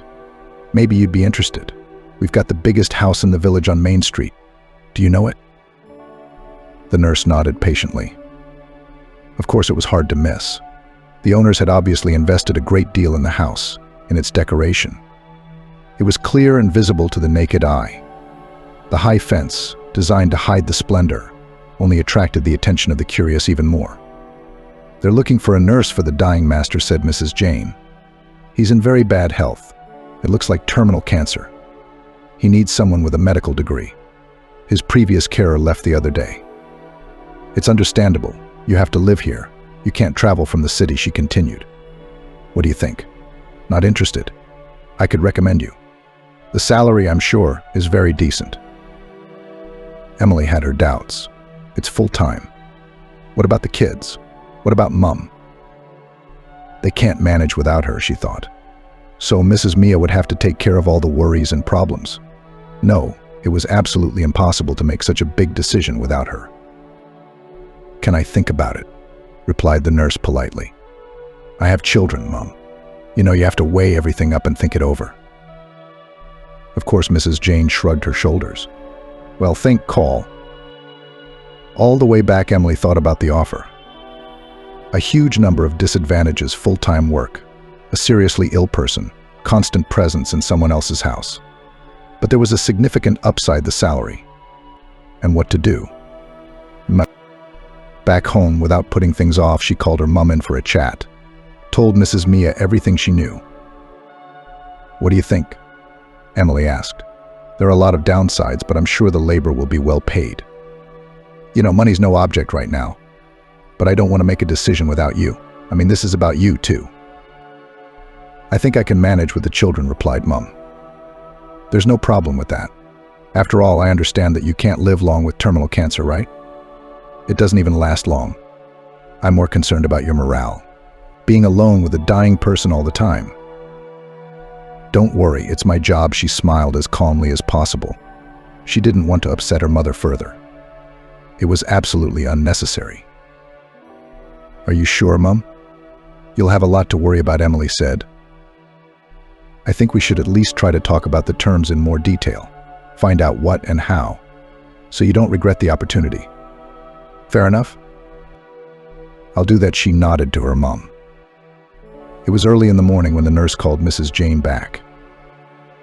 "Hello, Mrs. Smith," she said good-naturedly. "Good afternoon." "I'm sorry to disturb you," said Emily. "Can you tell me about the offer you made yesterday? Is it still valid?" The nurse came straight to the point. "I need to contact the landlady, Mrs. Chloe, and then I'll know." "I'll ring her. Ask her. If you still need a member of staff, she'll call you back. I'll give her your number." "That'll do," Emily said. "Yes, of course, thank you so much." "You're welcome." Mrs. Jane replied politely and disconnected. It was as if she were glad to be a part of someone else's fate. Indeed, not an hour later, Emily's phone came to life, calling an unknown number. It was the same Mrs. Chloe. A carer was still needed. They were on the lookout for a decent person and a professional. As the landlady immediately indicated, judging by the voice, it was a middle-aged woman, quite polite, Emily thought. There was a slight swagger and arrogance in her tone, but within acceptable limits. After all, by then she was used to worse treatment from those in power. The lady invited Emily for an interview, reasonably noting that they should look at each other in person, and then discuss the terms of employment in detail. By lunchtime, Emily arrived at the same luxurious house. A little worried inside, she reassured herself that she had not agreed to anything yet. As long as they only discussed the terms in detail, one could always politely decline. She's human too, after all, she has a right? That gave Emily's confidence a little boost. Surprisingly, the owner of the house, the wife of Emily's potential patient, Mrs. Chloe, seemed very friendly and calm. Periodically in this village, she was no longer surprised at the rudeness or neglect. But calmness and good-naturedness really struck her with novelty. Of course, there were exceptions. For example, the wonderful Mrs. Jane. But they were few, unfortunately. Mrs. Chloe gave Emily a detailed outline of her tasks and responsibilities. The pay was indeed magnificent. The nurse was overwhelmed by the generosity of the owners. Of course, the services were not free. The demands on the nurse were also very high. The most unpleasant news for Emily was that the owners required the nurse to live right here, in their house, to be with the patient. However, she was given one day off a week, Sunday, of course with the proviso that nothing extraordinary happened, and the patient was stable. So what was to be done? What was to be done? Emily was confused. With her mum, she had discussed at least a partial presence at home. Mrs. Mia was brave, but what would she be like with the kids 6 days a week, 24 hours a day? On the other hand, Mum wouldn't understand if Emily said no. Meanwhile, the landlady, noticing the confusion in Emily's eyes, wasn't about to give up. "I know it's a lot to ask," she said, "but my husband, Mr. Matthew, needs round-the-clock care. He's hard to get along with people and hard to get along with new acquaintances. But you must admit, we are prepared to pay a decent fee for your services," said Mrs. Chloe. "Of course, there is no question about that," Emily responded. "Just understand me. It's not an easy choice. I have a mom and 2 young children at home. Mrs. Chloe's face showed disappointment. Weighing the pros and cons carefully again, Emily decided to take the job. The pay was too good. It was a sin to refuse. If Mum was having a hard time, she could find a nanny too. With the income she had, she could afford it. Especially since jobs were scarce in their town. Local girls would gladly agree to look after children, not for fabulous sums. It was decided. Among other things, there were some other rules, which the hostess thoroughly voiced at once. Some of them confused the prospective carer a little. For example, Mrs. Chloe wanted to be aware of absolutely everything that happens to her husband. His state of health, of course, was part of her affairs. But the list didn't stop there. The spouse seemed to ask additionally to spy on the dying. Or was that just Emily's impression? The nurse had assumed that Mr. Matthew was the first to be satisfied with her services. In fact, it appeared that Mrs. Chloe was the center of all decision-making for her husband. This confused Emily, but she quickly worked out a logical explanation for herself. Perhaps Mrs. Chloe was showing her love and concern for the dying man by such suffocating control. It happens, doesn't it? People are different and deal with stress and grief in different ways. It would have been possible to have a long internal dialogue, to doubt, to search for arguments, to wonder. But what good was that going to do? Emily resolutely reminded herself that her job was to serve. What was she, in fact, a servant? What right does she have to meddle in the relationship of spouses, especially in such a difficult life situation? It is necessary to remember their place and the circle of duties, but fulfill them as agreed. After all, she was warned about everything at once. So what now? Now that that's settled, it's time to meet your ward. Mr. Matthew surprised Emily at first sight. For one thing, he was much older than she'd realized. She had probably inferred this from the age of his wife, thinking they were almost the same age. In fact, it turned out that the man was about 20 to 25 years older than his wife.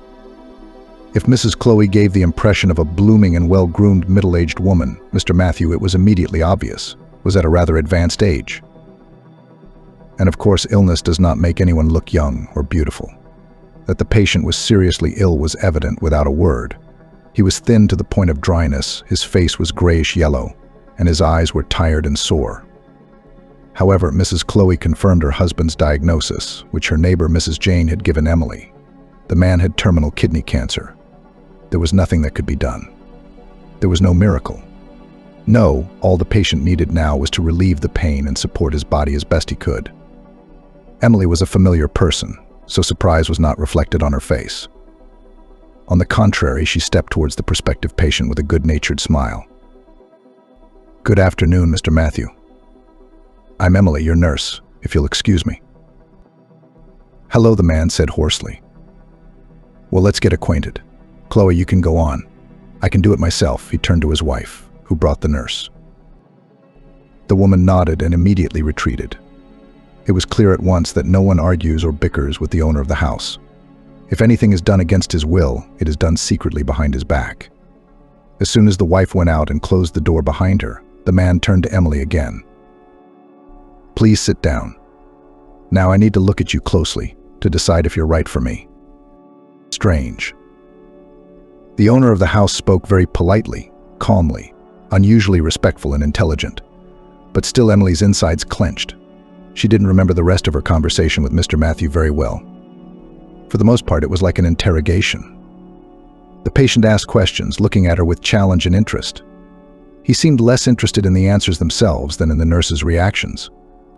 Emily was terribly frightened and almost mesmerized by this tired stare across the room. Finally, Mr. Matthew clapped his hands on his leg. "Yes, you're definitely the right man for me. I apologize for asking you. I may have overstepped the mark somewhere. But you see, I had to realize who I was going to spend the rest of my life with." It was a bold and even impertinent statement.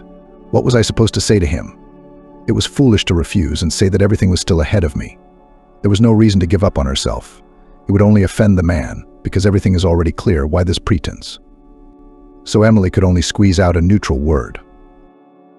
"I understand perfectly." The next day, from the very early morning, Emily was picked up from the house by a driver. That was the arrangement, because the carer had to take her personal belongings with her. That's how her work at the home began. She drove to the neighboring town with mixed feelings. To be honest, she was already regretting and corrupting herself for taking the job. She was really intimidated by Mr. Matthew, his tenacious gaze as if he could look deep inside. Strangely, on the first day of work, the patient no longer looked so intimidating. On the contrary, the man was joking, trying to lighten the mood. There was no trace of that awful feeling of heaviness. Emily began to exhale a little, as she had to adapt to her new circumstances. It might seem silly, but the woman's anxiety wasn't going anywhere, not by a long shot. She was terribly uncomfortable in this house. Why? At first, Emily wrote it off to the lack of habit to live in such luxury, to adapt to new realities and new people around. But no, there were strange things about it. From the first days of her life in the mansion, the observant Emily began to notice something wrong. She seemed to be the mistress of the house, so intelligent, calm, polite. But everyone in the house walks on tiptoe in front of her and is clearly afraid of her. Why? Isn't it strange? It would be understandable if Mrs. Chloe were a tyrannical tyrant. But no, the nurse hasn't noticed anything like that about her. Not yet, anyway. Or was it just her? Was the landlady more demanding of the others? The house was as quiet as a crypt. For a mother of 2 children, accustomed to children's laughter, screams, and various sounds, this silence was terribly unusual. This, too, was blamed on the peculiarities of the character of the owners. Few people are sensitive to sounds. Why not? Then the nurse learnt that no one was allowed to appear at the landlady's house without Mrs. Chloe calling. There was a floor of the house, the last, 3rd floor, and no one was allowed to go up there without prior approval. Even the maid cleaned there in the presence of the mistress. Strange, isn't it? Usually it was the other way around. It surprised Emily so much that she couldn't stand it and asked Amanda, the head housekeeper who was in charge of all the staff, a direct question. Why is it like this? Isn't it strange? But the curiosity was immediately condemned. Amanda coldly glared at the woman who was prying.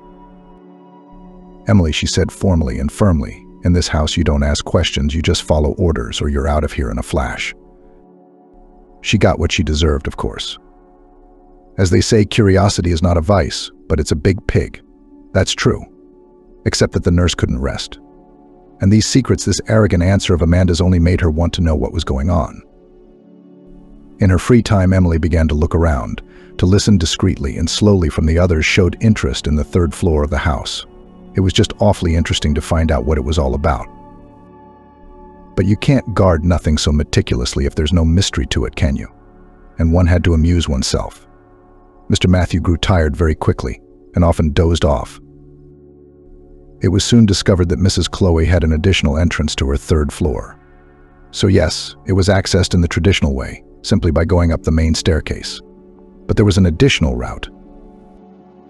Emily had learned about it quite by accident. At night she couldn't sleep, so she read by the window with her e-reader open, without turning on the light. She enjoyed occasionally looking up from her book and gazing at the beautiful moon.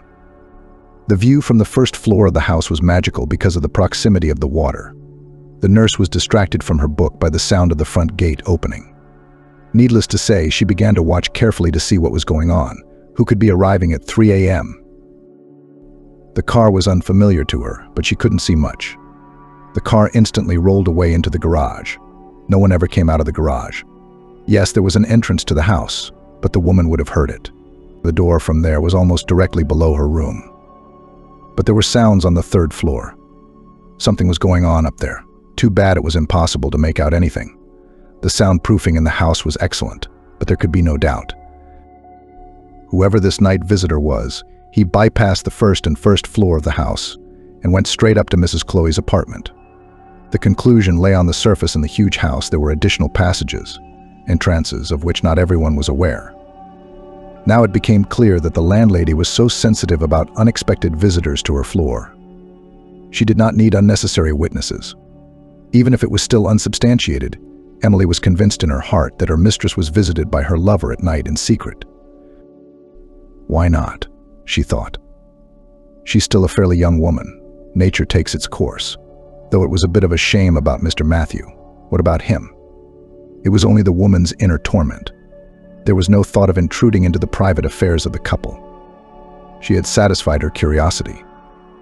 Now everything fell into place. It was simple, even banal. The secret of the lady of the house was as old as the world. From that day on, Emily was completely at ease. Why was she afraid she'd stumble upon some scary skeletons in the wardrobe? What was really to be feared? And a lover, what a thing. Except that the nurse's previous interest did not go unnoticed by the house staff.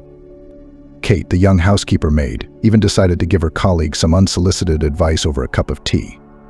And the girl, lowering her voice, said, "It's none of my business, but I'd like to warn you. Be aware that in this house, snitch on snitch. Don't lose your job because of your long nose." Emily pretended not to understand what she was talking about. "Why would I be in trouble?" "I don't get it, Kate. What are you talking about?" "Everyone here knows you've been asking Amanda all sorts of questions about her mistress's oddities," the maid retorted. The nurse wasn't about to give up and just shrugged. It just seemed odd. So I asked her if there was anything she needed to know. "Maybe Mrs. Chloe's got a crocodile living there. How would I know?" Emily said, deliberately slipping into absurdity to nip this conversation in the bud. She didn't like what Kate had said, and she didn't want to continue this conversation. She didn't want to involve herself in these internal matters. "Come on, have you seen Mrs. Chloe's lover yet?" Kate asked her forehead. Only Emily decided to use the advice that had just come to keep her mouth shut. "I mean, there are snitches." "I don't know what you're talking about right now," Kate the nurse said as seriously as she could. Why did she want to go to all this trouble? Kate was defiantly silent in response. Of course she didn't believe it, but she had no evidence to the contrary, which was a good thing. Emily hadn't even told her mum about seeing a mysterious overnight visitor who'd inexplicably ended up on the top floor of the house. She didn't need all that smutty gossip and idle talk. The nurse reasoned pragmatically her career in this house was fleeting, so it was a great folly to ask questions and show interest. She should have been smarter than that. To go about her business quietly, stay out of the way, get paid, and exist quietly and peacefully with everyone under the same roof. After Mr. Matthews' death, Emily would have to look for a new job, and the widow's recommendations would be useful. Cynical, I suppose, but it's the truth of life. To take her mind off what was going on in the house, Emily went to work. She was already very conscientious about her duties, and now she was concentrating on Mr. Matthew. She tried to do her best to make the patient feel as good as possible, both physically and mentally. It was her job to relieve the man's condition, which Emily did from morning to night. At first, they got to know each other. The businessman was wary of the nurse. His character and difficult life and professional path strongly affected his attitude to people and to life in general. After a while, when Mr. Matthew got used to the carer, he began to treat her more and more warmly. He told her things, showed her things, explained things. It must be said that Emily was also very interested. She admired the man's life, his experience and knowledge. The patient found in the nurse an outlet. He could see that Emily was completely sincere about him. Yes, she worked here, but it was not her job to feign curiosity or interest, to talk about herself, to share news. Mr. Matthew, in turn, was interested in the woman's life, children, her life in general. As it turned out, despite the huge money, the businessman was now very lonely. The disease had done a terrible thing to him, cut off the way to communicate with the world. His strength was not the same. His health was failing. He could no longer afford to go about his business, to solve problems, to act. And that was his life. He breathed it. And now he'd been cooped up before Emily came along. In fact, the businessman's entire social circle was his wife and domestic staff. Occasionally, doctors and other medical professionals would show up. Occasionally, when the situation was extraordinary, Mr. Matthew would also be contacted by the manager, on whom the business and affairs now rested. And that, even these contacts were infrequent. All communications were strictly controlled and regulated by Mrs. Chloe. Of course, she was guided primarily by the care of her husband. He was not allowed to strain himself for trifles. The businessman resisted. It seemed to him that the disease is not a verdict. After all, medicine has made such a step forward. But the only thing is that both our and foreign specialists have divorced their hands too late. Unfortunately, the disease had gone too far. To Mr. Matthew's credit, it should be noted that even after hearing the verdict, he did not think of giving up. He believed and hoped that everything was still ahead of him, that a miracle would happen. The man did not think to slow down the old pace of life, to change his hardened habits. And that's when his body gave up. In addition to the underlying disease, the man had a heart attack. This finally crippled him. "Are you in a big hurry to get to the other side?" resented, without hiding his emotions, the attending physician. It was natural and fair. Mr. Matthew finished his story to Emily. Health is not ironclad, as it turned out. Suddenly I was aging, like all mortals. I didn't want to believe it. The nurse nodded sympathetically. She understood the old man's emotions. How many times she had heard such stories from her patients. Yes, unfortunately, a man realizes that he is mortal and fragile too late. Now, Mrs. Chloe took this situation into consideration and began to use it as a final argument in any dispute with her husband. In this way, she managed to restrict his communication and put him in the house. The patient complained. "Now, Chloe always tells me that it's not enough what happened. Don't you get it the first time? What can you say? What can you say?" Emily understood one thing: Mr. Matthew was very unhappy with the situation, but could not do anything. He was very ill indeed, and it was not even within his manly power to change anything. His vulnerability was enormous. She felt sorry for this elderly, tired, dying man, but what could she do?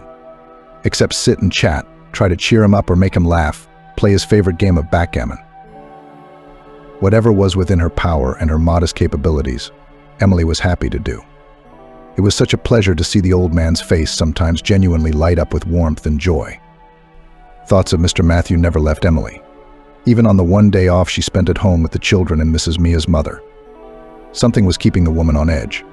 She couldn't get her patient out of her mind, even though it seemed as if she longed to be with her beloved family. But even away from the mansion, her thoughts overcame her. Mrs. Mia couldn't help but notice the change in her daughter. "So tell me, what's wrong? What's going on in this house? You're not yourself." At first, Emily tried to avoid direct questions. She didn't feel comfortable gossiping, discussing other people's lives. But her mom wouldn't give up. "Daughter, but look at yourself. If it's so terrible, let's leave this job. God with the money will get by just fine." The unhappy woman really couldn't find any peace. Who but she knew and felt her daughter. Emily only gave in because her heart was very heavy. There were thoughts of Mr. Matthew and of the situation in the house, and her mother's anguish only added to her neurosis. Moreover, knowing her mother, the woman did not worry this information will not go anywhere beyond these walls and will not become public. And Emily shared all her experiences and observations under the eyes and heavy sighs of Mrs. Mia. "You see, my heart is troubled for him. Leaving him behind makes it hard. Even though I'm coming to see you, I know I'll finally get to see Anne and Matthew off the video link. Daughter, I know you have a heart of gold, but you can't do this. Why do you have to be so hard on yourself? The man is leaving. His journey on earth is almost over. Why kill yourself over him? Especially since it was only his choice that led to such a finale and sunset. I'm not happy, of course, but what can I do? His loneliness cuts me like a knife. And Mrs. Chloe has a lover behind her husband's back. I can't believe it. I wish I'd gone to the old man's house more often." Anyway, Mum strongly advised Emily not to interfere. What's the use of interfering? You realize you're the one who's going to be the one to blame. And who's really going to listen to you? Yes, I understand, Mum, but I feel sorry for him. It's the boredom and loneliness that's killing him more than the illness. And his wife is just manipulating him, pushing his buttons. That's all. But you can't help everyone. Take pity on yourself, on your nervous system. You can help him just by doing what you can. But you can't meddle in other people's affairs, it's too dangerous. The nurse nodded in agreement.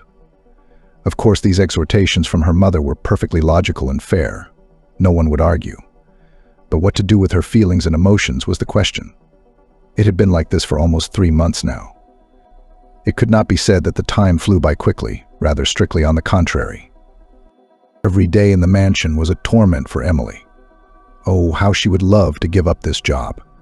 Everything about the house exhausted and irritated her. The more she learned, the more she became involved in the local customs, the worse it became. She was literally short of breath. What money was there?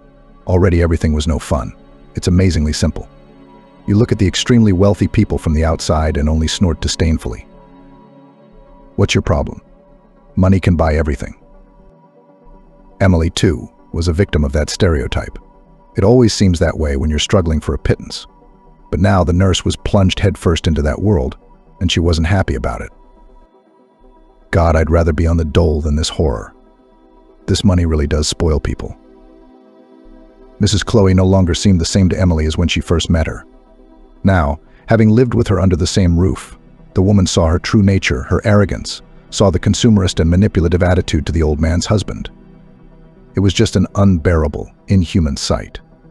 Sometimes I wanted to stand up and say, "What are you doing?" But, according to her mother's precept, she humbly kept silent, no matter how sorry she felt for the businessman. Only she was right isn't Mr. Matthew to blame for everything? Is it not his fault and his connivance in all that is happening? Didn't he marry young and beautiful? Why should Emily now lay her head on the scaffold to save him because of this? Mrs. Chloe's lover came more and more frequently. His presence in the house was still carefully concealed, but all the household seemed to have known about him for a long time, except the master of the house, of course. Lately, though, the nurse began to think that he, too, had guessed what was going on behind his back. He only kept silent because he couldn't do anything anyway. In general, this environment of endless lies, deceit, self-interest, and inhumanity drove Emily to despair. She sobbed, resisting with all her might. And she would have left, honestly, if it hadn't been for one thing: she didn't want to leave Mr. Matthew. She didn't.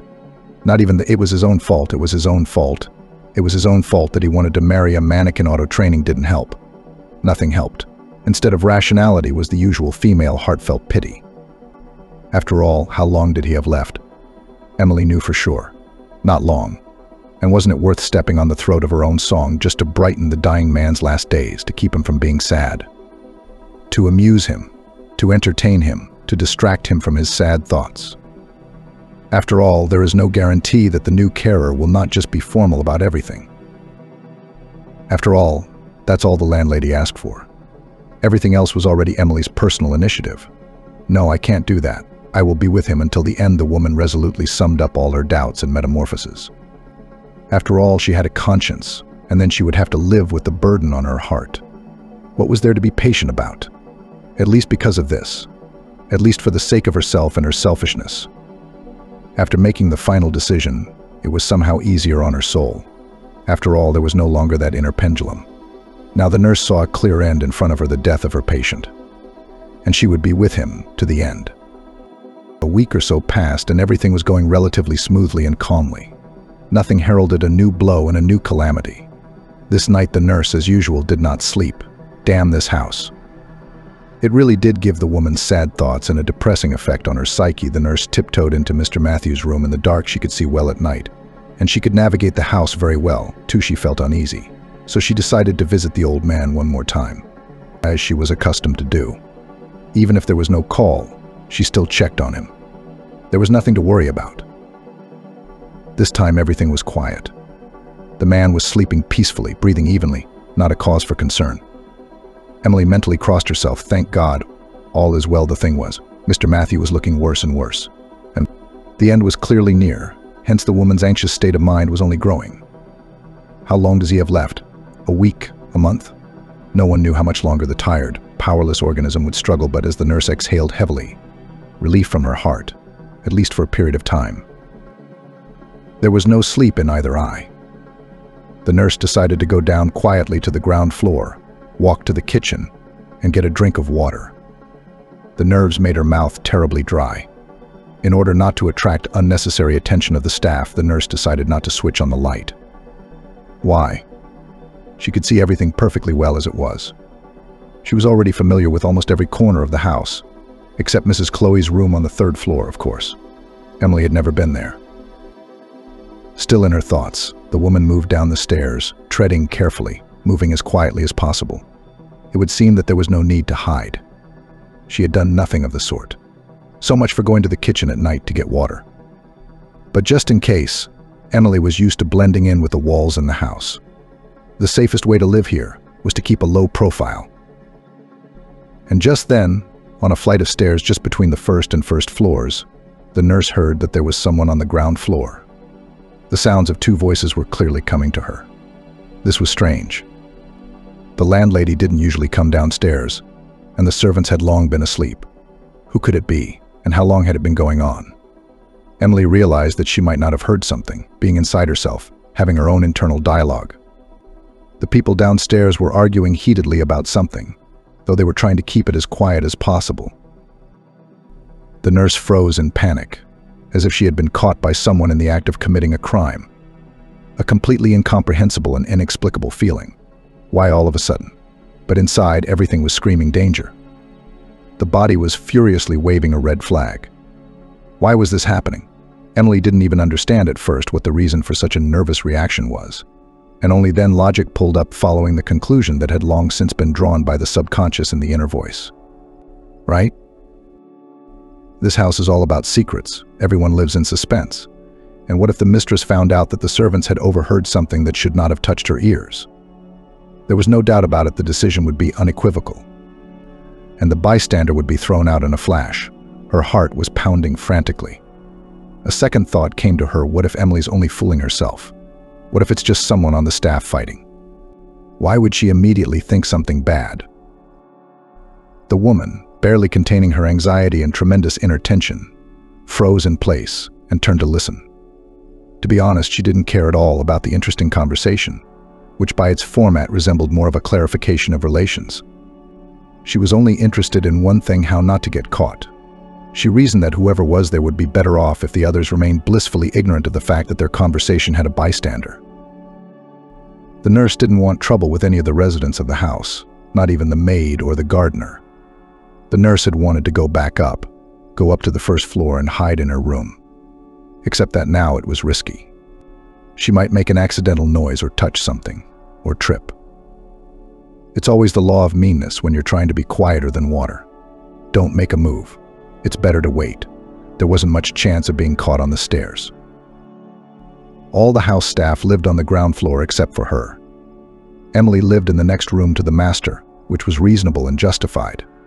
The problem could arise if the landlady herself was in the kitchen, but that was unlikely. To avoid misunderstandings and unpleasant encounters, Emily strained and listened to see where the people arguing were. It was decided if people were coming this way, then she would take her chances and start climbing up to her place. For now, she would wait. Maybe Emily's behavior wasn't the most logical. Afterwards, in hindsight, she had reasoned and thought many times about the best course of action. Only what good would it do now?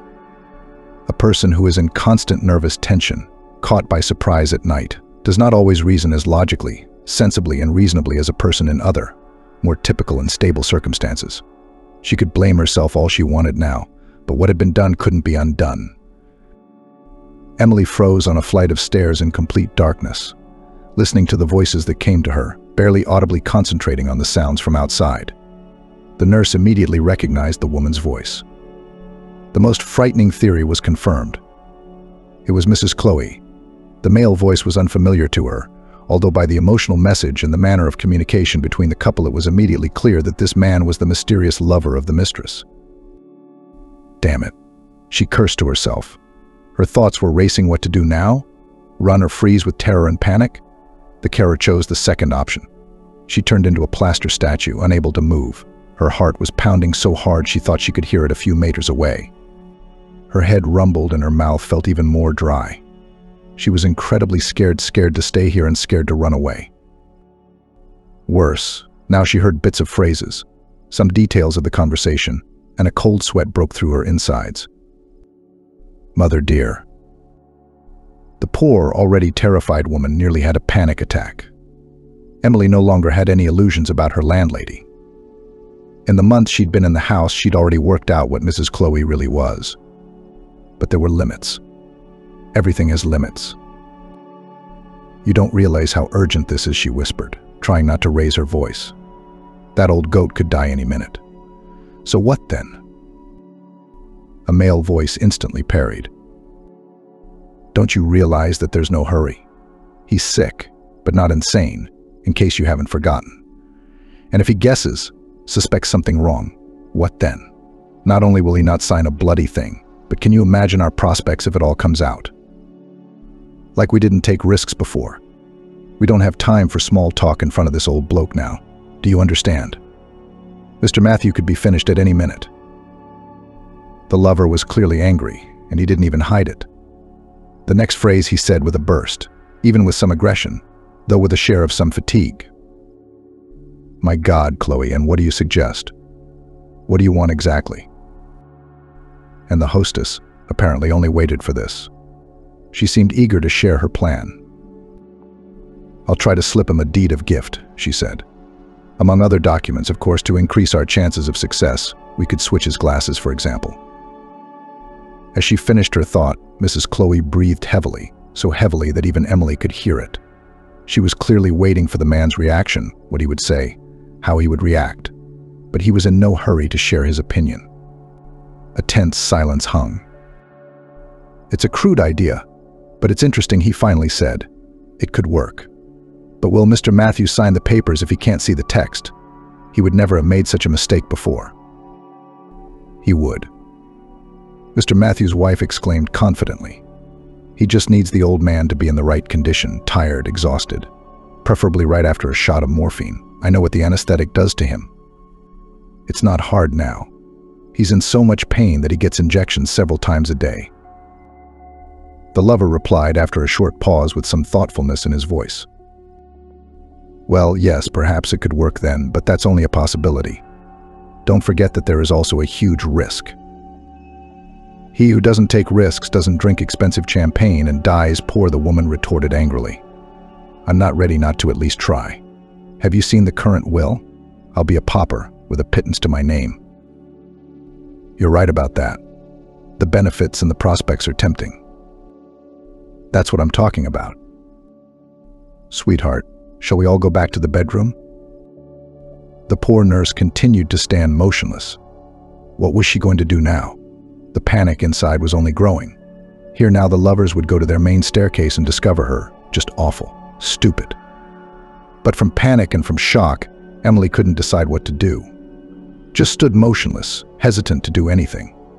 Like that indecisive person, afraid to make any decision at all. After a few minutes, Emily realized that the people below had left. They couldn't have come up so slowly. No, that's right.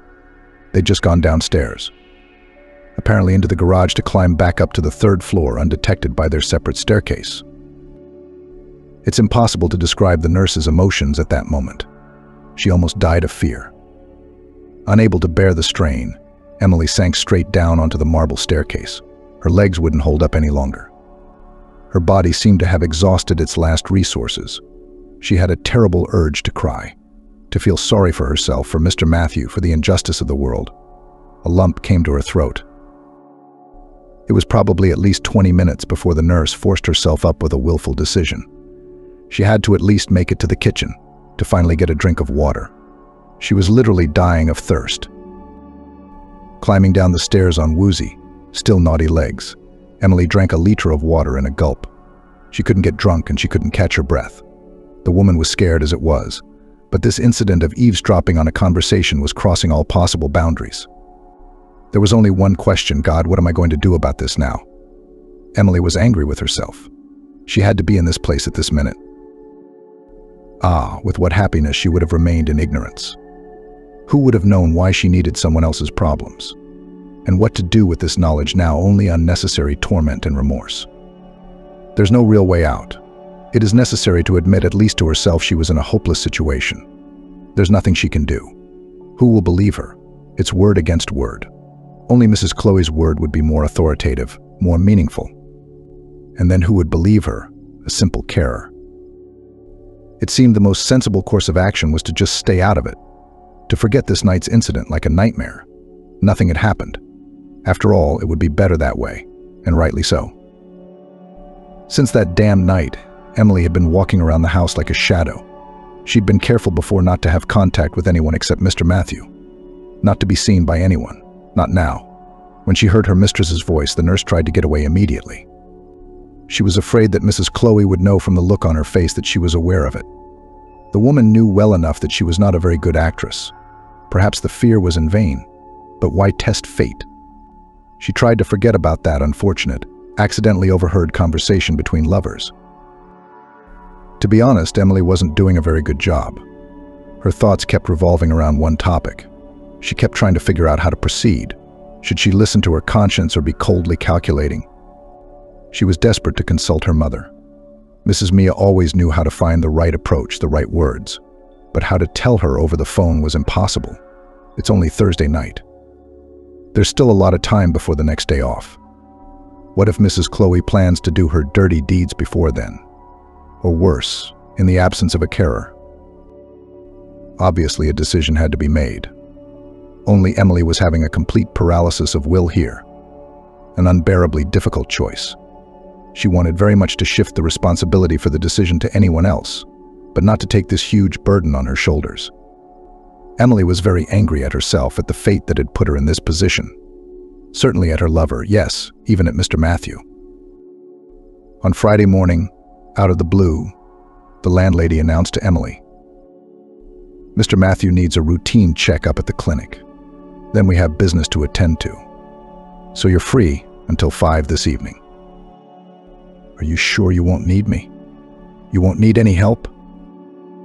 Mrs. Chloe only gave the nurse a negative nod of her head. "Well, that's lucky, so we could go home and talk to Mum."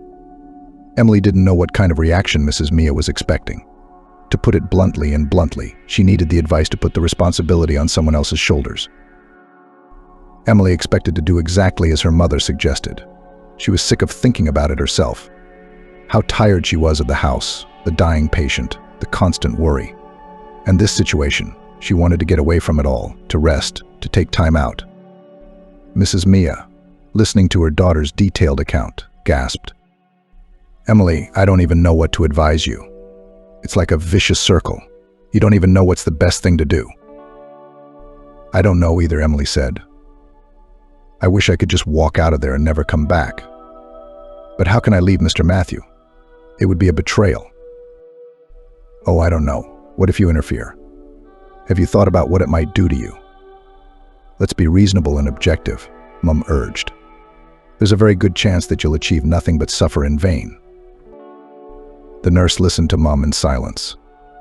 "She's right. Yes, she's absolutely right." Emily thought about it herself. "Imagine," Mrs. Mia went on, "you'll only bring a great power upon yourself, this Mrs. Chloe, also her lover. God knows who he is. You're playing blind. What's it going to come out to? Nothing good. And in that orbit, it'll be you, the kids, me. Everything could be at stake. I mean, we're talking about colossal amounts of money, aren't we?"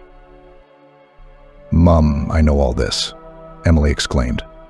"Do you know how many times I've run every possible scenario through my head? Believe me, countless. And what's the main conclusion? I don't care about my conscience or my honor. Pardon the high-handedness. Mother." Mrs. Mia watched her only daughter's torment with bitterness. She understood her perfectly well. She understood her distress. She wanted so much to help her. The woman understood how to do it, to take the blow for herself, offering a ready-made solution. "Yes, leave it as it is," she nodded. Mr. Matthew knew perfectly well who he had married. He'd done it all on his own. No one forced him. It's not your business to save his capital now. It would cost you a lot of money. And for what? There's a good chance he'll die in blissful ignorance. You're the one who says he doesn't have long to live. Emily listened carefully to her mother and only sighed heavily. Of course, if you looked at the situation rationally, if you approached it with a cool head, of course Mum was right. Except where to put that damn conscience that was pushing her towards an emotional and stupid decision? Emily nodded and even gave Mrs. Mia her promise to stay out of other people's problems. She was having a hard time with that, a very hard time. The woman crossed her daughter in farewell and shouted, "Be good." Emily wanted to believe that she would do it, that she would keep her promise to her mother. It's over. It had to be accepted as a fait accompli. The decision had been made, and there was no turning back. But that was easy to say, but not to accept. The nurse's heart and soul were still not in the right place. It was good that things were going peacefully and quietly in the house. There was no new upheaval. I wonder if this was the calm before the storm. Whatever it was, Emily even calmed down a little. Talking to her mum had done her good, calmed her down. She sort of accepted the whole situation for what it was. On Sunday, she didn't get to go home. The old man was not well at all. She wouldn't have left him like that herself. And the landlady came round and reminded her. Emily, you remember our condition. This is a force majeure. I can't let you go. I understand.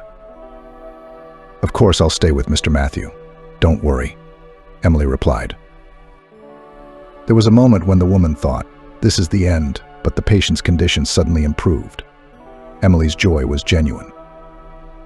The man had become very dear to her. On Tuesday afternoon, Mrs. Chloe found the nurse in the kitchen as she ran in for a bite to eat. Mr. Matthew needs an injection urgently, she said. We've got things to do in half an hour, Mrs. Chloe said in a commanding tone.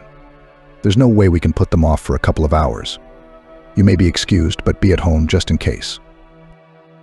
Emily, of course, understood at once. Today was the ex-day the lovers had agreed on. Mr. Matthew's crisis had spurred them into action. It was clear that they could not delay any longer, that it was dangerous. So it was now or never. The nurse meekly did as Mrs. Chloe demanded and retired to her room. She wanted to be away from her master's study, where the meanness would be done, to abstract herself from the situation, from the outside world. Emily even began to read a book, but realization eluded her. It was simple, her thoughts were not here. No, she couldn't do this. How could she even live with herself after this? Emily clearly realized she wouldn't be able to resist her gut, her conscience that was screaming and begging for action. She was angry at herself, at her integrity, her honesty, her integrity, and her uncompromising character. Emily stood up resolutely and walked out of the room. She headed straight for Mr. Matthew's office, where the action was now unfolding. She stopped at the door. It would be a good idea to see what was going on in there. She didn't want to burst into the office without any information. She leaned over to the keyhole, listening. As expected, 3 people were present, all the same characters: Mr. Matthew, Mrs. Chloe, and her lover. The male voice the nurse recognized at once, and it brought her back to the memory of that terrible night, overwhelmed with emotion. There was no place for them now. Emily turned to listen. How quickly it became clear the mistress's lover had been at this meeting for a reason.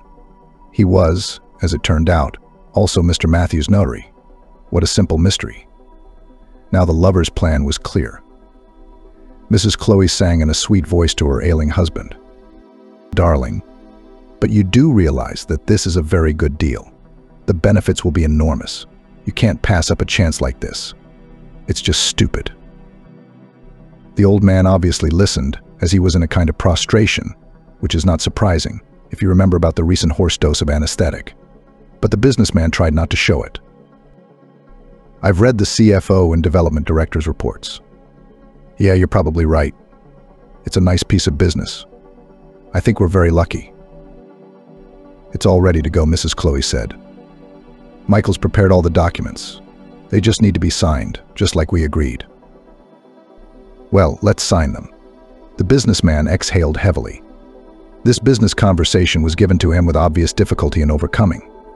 Emily wasn't even sure that he understood exactly what was going on.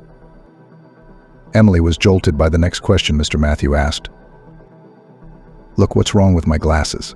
I can't see a damn thing. I can't focus my eyes. I can't focus my eyes, the old man complained. His wife, obviously, expected this complaint and answered as casually as possible. Everything seems to be all right, not cloudy. Would you like me to bring you a napkin to wipe them? Emily thought that the voice of the hostess still a little trembling. Or was it just that? Characteristically, the notary, aka the mistress's lover, was silent. Cunning, not such a fool as to set himself up and raise his voice. Of course, there's no telling how things might turn out. You shouldn't, Mr. Matthew replied good-naturedly to his wife's suggestion. His eyesight must have gone completely blank. I'm not surprised at anything anymore. It's a bloody old disease. All right, Michael, you've read and checked everything carefully. I'll sign it. I'm so tired I heard the rustle of paper as the old man flipped through the documents. This was the decision point here, and now it was make up your mind or run away, throwing away all doubts. Emily flew into the patient's office in a whirlwind. She did not think to stop, hurrying to the table where the sick businessman was sitting.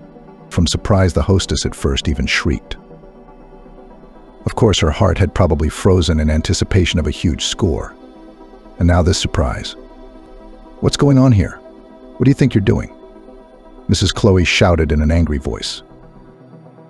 But Emily wasn't going to stop. It was not for this that she had dared so long to be timid at this shout. No, she paid no attention to her hostess or to the speechless men. Emily rushed to the table without a word. She snatched the pile of documents from Mr. Matthews' hands and with a swift movement tore them in half. Among other things, there was a deed of gift. The woman didn't doubt that for a second. It was already a silent scene. The notary, Mrs. Chloe's lover, only flapped his eyes in amazement. Apparently, he had not yet decided how to react. The already lethargic Mr. Matthew also just stared at the nurse. A mute question lingered in his eyes, "What's wrong?" but he remained silent, continuing to stare at her in bewilderment. Emily, meanwhile, was trying to catch her breath. Only Mrs. Chloe wouldn't stop. She was literally like a hysterical woman, shouting at the servants in a bad voice. "Girl, what do you think you're doing? What have you done, you idiot?" Mrs. Chloe obviously had many other insulting epithets. Emily did not even doubt that if you gave her a little time to analyze what had happened, a terrible hurricane would fall on her. "What is this? What do you mean?" Mr. Matthew came to life, expecting some kind of explanation. He had studied Emily well enough to know that a rational, logical explanation would follow. But what was it? "Who are you?" Wait, Michael bent his eyebrows. "Do you realize you're derailing a major deal? You're not going to get away with this." She didn't care about anyone else in the room. She was only addressing Mr. Matthew. Still clutching the two halves of the torn documents tightly, choking on her words, she tried to summarize the situation, to quickly recount the conversation she had overheard between the two lovers. She had to hurry. Now she would be interrupted, and that would be the end of it. Except that, to Emily's surprise, and the notary's, the patient's legal spouse froze with shock and surprise. It was too sudden a denouement. They probably didn't realize in their worst nightmare that someone had found out about their plans. "I understood that your will didn't leave anything to Mrs. Chloe," Emily finished as convincingly as she could. "So she slipped you a deed of gift to grab the business and property in advance." Mrs. Chloe couldn't bear it. She walked straight at Emily, glaring at her with rage boiling inside her, shouting, "Give me the papers at once. What nonsense is this, you idiot?" Except Emily had no intention of giving up. She'd been given a head start by letting her talk. Now she had to convince the patient. The old man's eyes couldn't tell who he believed. He didn't say anything out loud either. The carer went all in. "Mrs. Chloe, I won't give you back for anything. Mr. Matthew, hold this. Don't give it to them. Just a minute, please. I'll find your normal glasses with your diopters, and you'll see for yourself." It was a real battle between two women. They knew what was at stake, and they both knew they couldn't afford to lose. On hearing Emily's proposal, Mrs. Chloe tried to lunge at her, but she had already handed the papers into her master's hands. Mr. Matthew himself was stunned. The reaction of his wife, of course, he did not like, and he firmly told his wife in a threatening tone, "You can't come near me either. Don't you try it." Turning his gaze to the nurse, he turned to her. "Well, look for your glasses. If you don't think these are right for me, I'll read everything carefully, study everything, and we'll find out by experience which of you will go away with a wolf ticket." The lovers looked at each other in horror. Mrs. Chloe's mind was clearly changing from one thought to another. She was frantically trying to work out what she should do now. She must try to get out of it. There was no help from her beau. He was as white as a sheet and shaking like a leaf. Her wife decided to appeal to her emotions. "Matthew, do you really believe that wicked girl? What nonsense is this?" Mrs. Chloe even tried to laugh, but instead of ease in her voice showed a note of hysteria. "I told you we'll find out who we can trust," her husband said in a steely voice. His tone was clearly intolerant of objection. In a few minutes, Mr. Matthew was still sitting at his desk, studying the papers. With the glasses Emily had brought him, he could see every line and every letter. That in itself was proof that she was right. When he reached about the middle of the folder, the old man stopped suddenly. Mr. Matthew had obviously found what he was looking for. He looked round at the horrified and panicked audience and threw a careless glance at Emily. "Girl, call the police." Inside, Emily was jubilant she had risked it, not for nothing. Thank God Mrs. Chloe and Andrew had finally collapsed. They realized their fate was sealed. The businessman's wife didn't want to give up so easily. She tried to say something and beg her husband, but the policeman wouldn't listen to any excuses. Mr. Matthew was literally seething with rage. Apparently, the adrenaline had given him strength, and the medication had weakened him a little. The old man was steadfast and firm. All attempts of the wife to soften his fate ran into a stone wall. Even Mrs. Chloe's unsuccessful lover raised his voice. "She forced me to do it. You understand, Mr. Matthew? Mrs. Chloe forced me to commit a crime. This mean and nasty thing I didn't want to do. God knows I was against it." Only this feeble effort to get away with it was taken worse. He was now an outcast in this room, not just to two, but to three. The master looked at Michael with ill-concealed hatred. He had clearly slipped into insignificance in his eyes. All further events developed rapidly. Indeed, the police arrived, then came even an investigator from the investigative committee, a big boss. Everyone was extremely interested in what had happened, questioned, interrogated. Emily recounted the whole story 10 times, from beginning to end, answering endless questions. The end was obvious, and in fact, joyless. The mistress of the house, already a former mistress of the house, was led out of the mansion with her lover in handcuffs. Well, Emily thought to herself, she'd said she wanted to take a chance. It hadn't worked out. Emily didn't have any schadenfreude. She was just dead tired, drained like a lemon. It's amazing. Such noise and noise, such a fight had been here just a few days ago, and now everything was quiet. I couldn't believe it. The house had returned to its former rhythm of existence, although, admittedly, the servants and all the staff breathed a sigh of relief. Gone was the oppressive atmosphere of the house, along with its former mistress. After that day, the patient never spoke to Emily again about what had happened. He was understandably distressed inside. It was a betrayal, as it seemed to him, of a kindred and close person. Mr. Matthew trusted his wife wholeheartedly and was struggling to recover from what had happened. Emily remained silent. Why was her case small? The essence of her work had not changed. She didn't expect any gratitude. For her, the best reward was her conscience and the feeling that she had done the right thing, no matter what. Except that the rest of the house staff were gossiping, savoring the details of what had happened. It was understandable they were all getting a kick out of the landlady. After all, Mrs. Chloe was a secret tyrant. And here at last was the long-awaited act of retribution and justice. Nevertheless, Emily did not interfere in these conversations and avoided direct questions. She was not comfortable with the subject. She wanted to forget the past as soon as possible. More than a week passed before Mr. Matthews suddenly turned to her. "Emily, I keep wanting to ask you, why didn't you tell me all this before? Why did you wait?" She didn't want to deceive the old man. It was sinful. She confessed to him, "Honestly, I was afraid for myself, for the children, for my mom. I didn't know how it would turn out for me, so I kept quiet. I didn't think it was my business to meddle in other people's affairs." Mr. Matthews smiled slyly at her words. "But still, I couldn't get past someone else's misfortune." Emily only shrugged her shoulders. What could she say? She couldn't praise herself, because there were still horrible scenarios in front of her eyes, where everything had gone horribly wrong, where Emily was guilty of all sins. She was just lucky. And what would have happened if luck had been on the side of Mrs. Chloe and her lover? It's frightening to imagine. With the old man, they left the subject again. Both he and she were uncomfortable remembering the past in detail again. Nothing had changed in their relations. They continued their cooperation on the same terms. Emily was also just a carer for a sick and dying old man. That suited everyone. They believed in the best. Except, unfortunately, the miracle didn't happen. Mr. Matthew passed away 2.5 months after all these events. As a medical professional, Emily understood perfectly well he was still lucky. His body was still fighting and resisting the cursed disease for a long time. But as a human being, as a woman, Emily wept sincerely for Mr. Matthew at the funeral. She had managed to become attached to the old man, even to love him. It was a sincere sentiment. Despite the expectation of an imminent end, the businessman's death still knocked the nurse out.